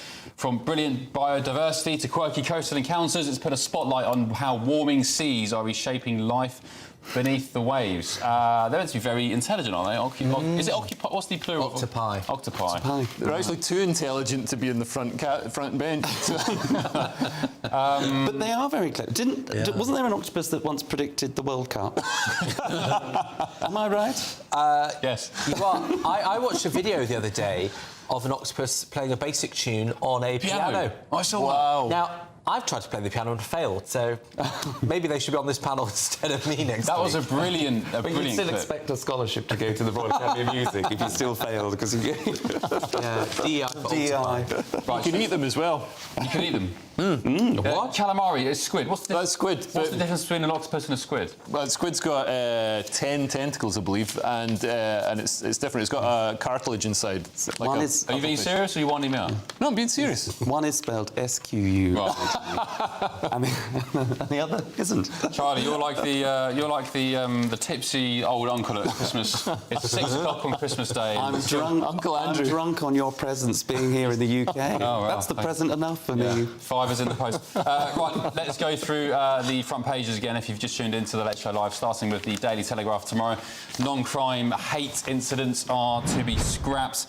Police leaders have declared that NCHIs are no longer fit for purpose after warning that recording them undermines freedom of speech and diverts officers away from fighting crime.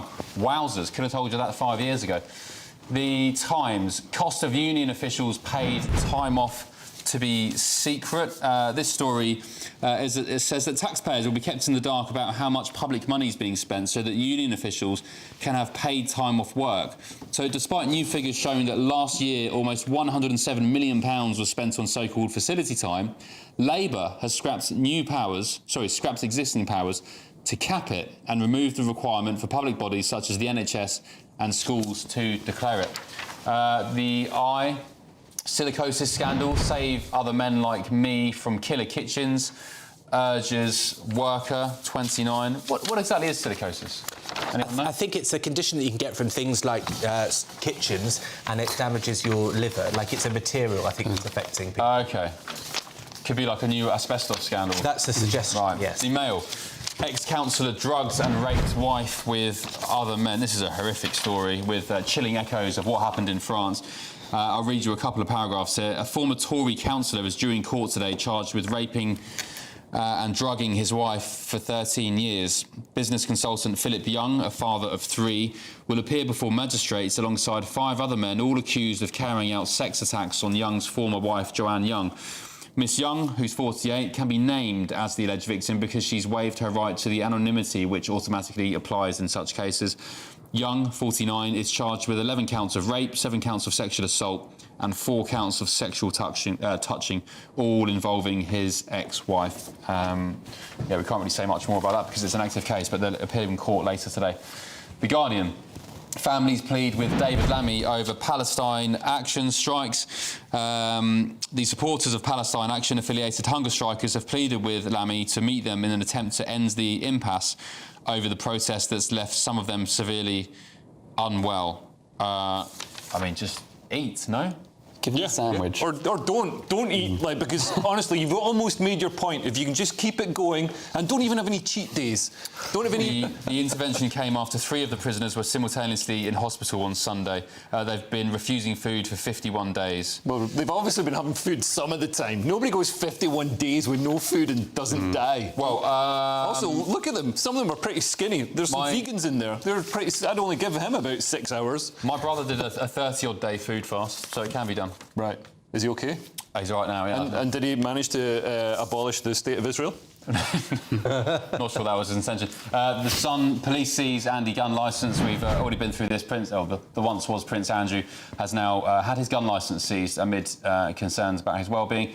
The Express, let's all back Britain's vibrant high streets. This is a story about the post office opening lots of new stores and branches across the high streets to try and revitalise the high streets across Britain. This is my last Late Show Live for the year because Will Kingston is in the hot seat tomorrow. I'm covering Patrick's show from 9 till midnight and I've got to say, The Late Show Live, since we launched at the start of September in Washington, D.C., has been an absolute blast. Bev and I have had so much fun, from the President Trump interview, going out on ice raids, and really the goal was to kind of show you guys back home, the viewers and listeners, what they're doing in the United States, whether maybe we can take inspiration from what they're doing, maybe we should be doing not what they're doing and rejecting the kind of direction of travel from the Trump admin. But thank you so much for all your viewership this year. I've had so much fun, and I'll be with you again on The Late Show Live from the new year. We're still around for another year of fun on The Late Show Live. And I'll be doing GB News Breakfast on December the 27th. Benjamin, thank you for your time. Charlie Rowley, Leo Kearse, Merry Christmas, and Merry Christmas to your viewers back home. I'll see you on the 27th. Leo Kearse is still here. Will Kingston is with you tomorrow night. Sweet dreams, good night, and Merry Christmas. Leo Kearse is with you. I mean, Will.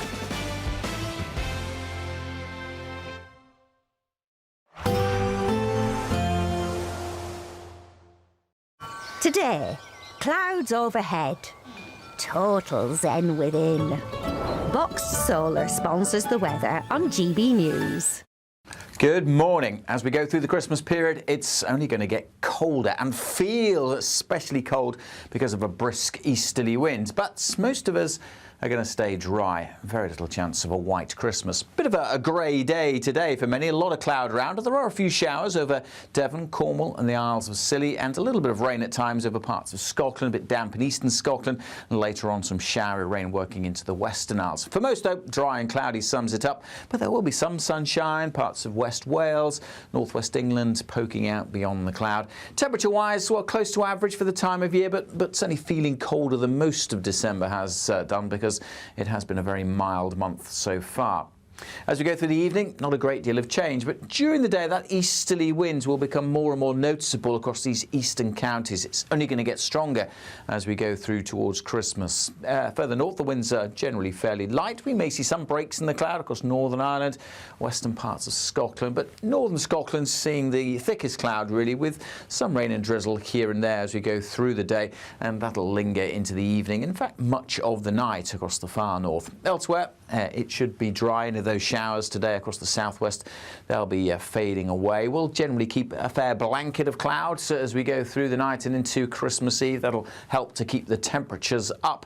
We could see some clearer skies, allowing temperatures to dip down to 2 or 3 Celsius, but mostly we'll start tomorrow at 4 or 5 Celsius.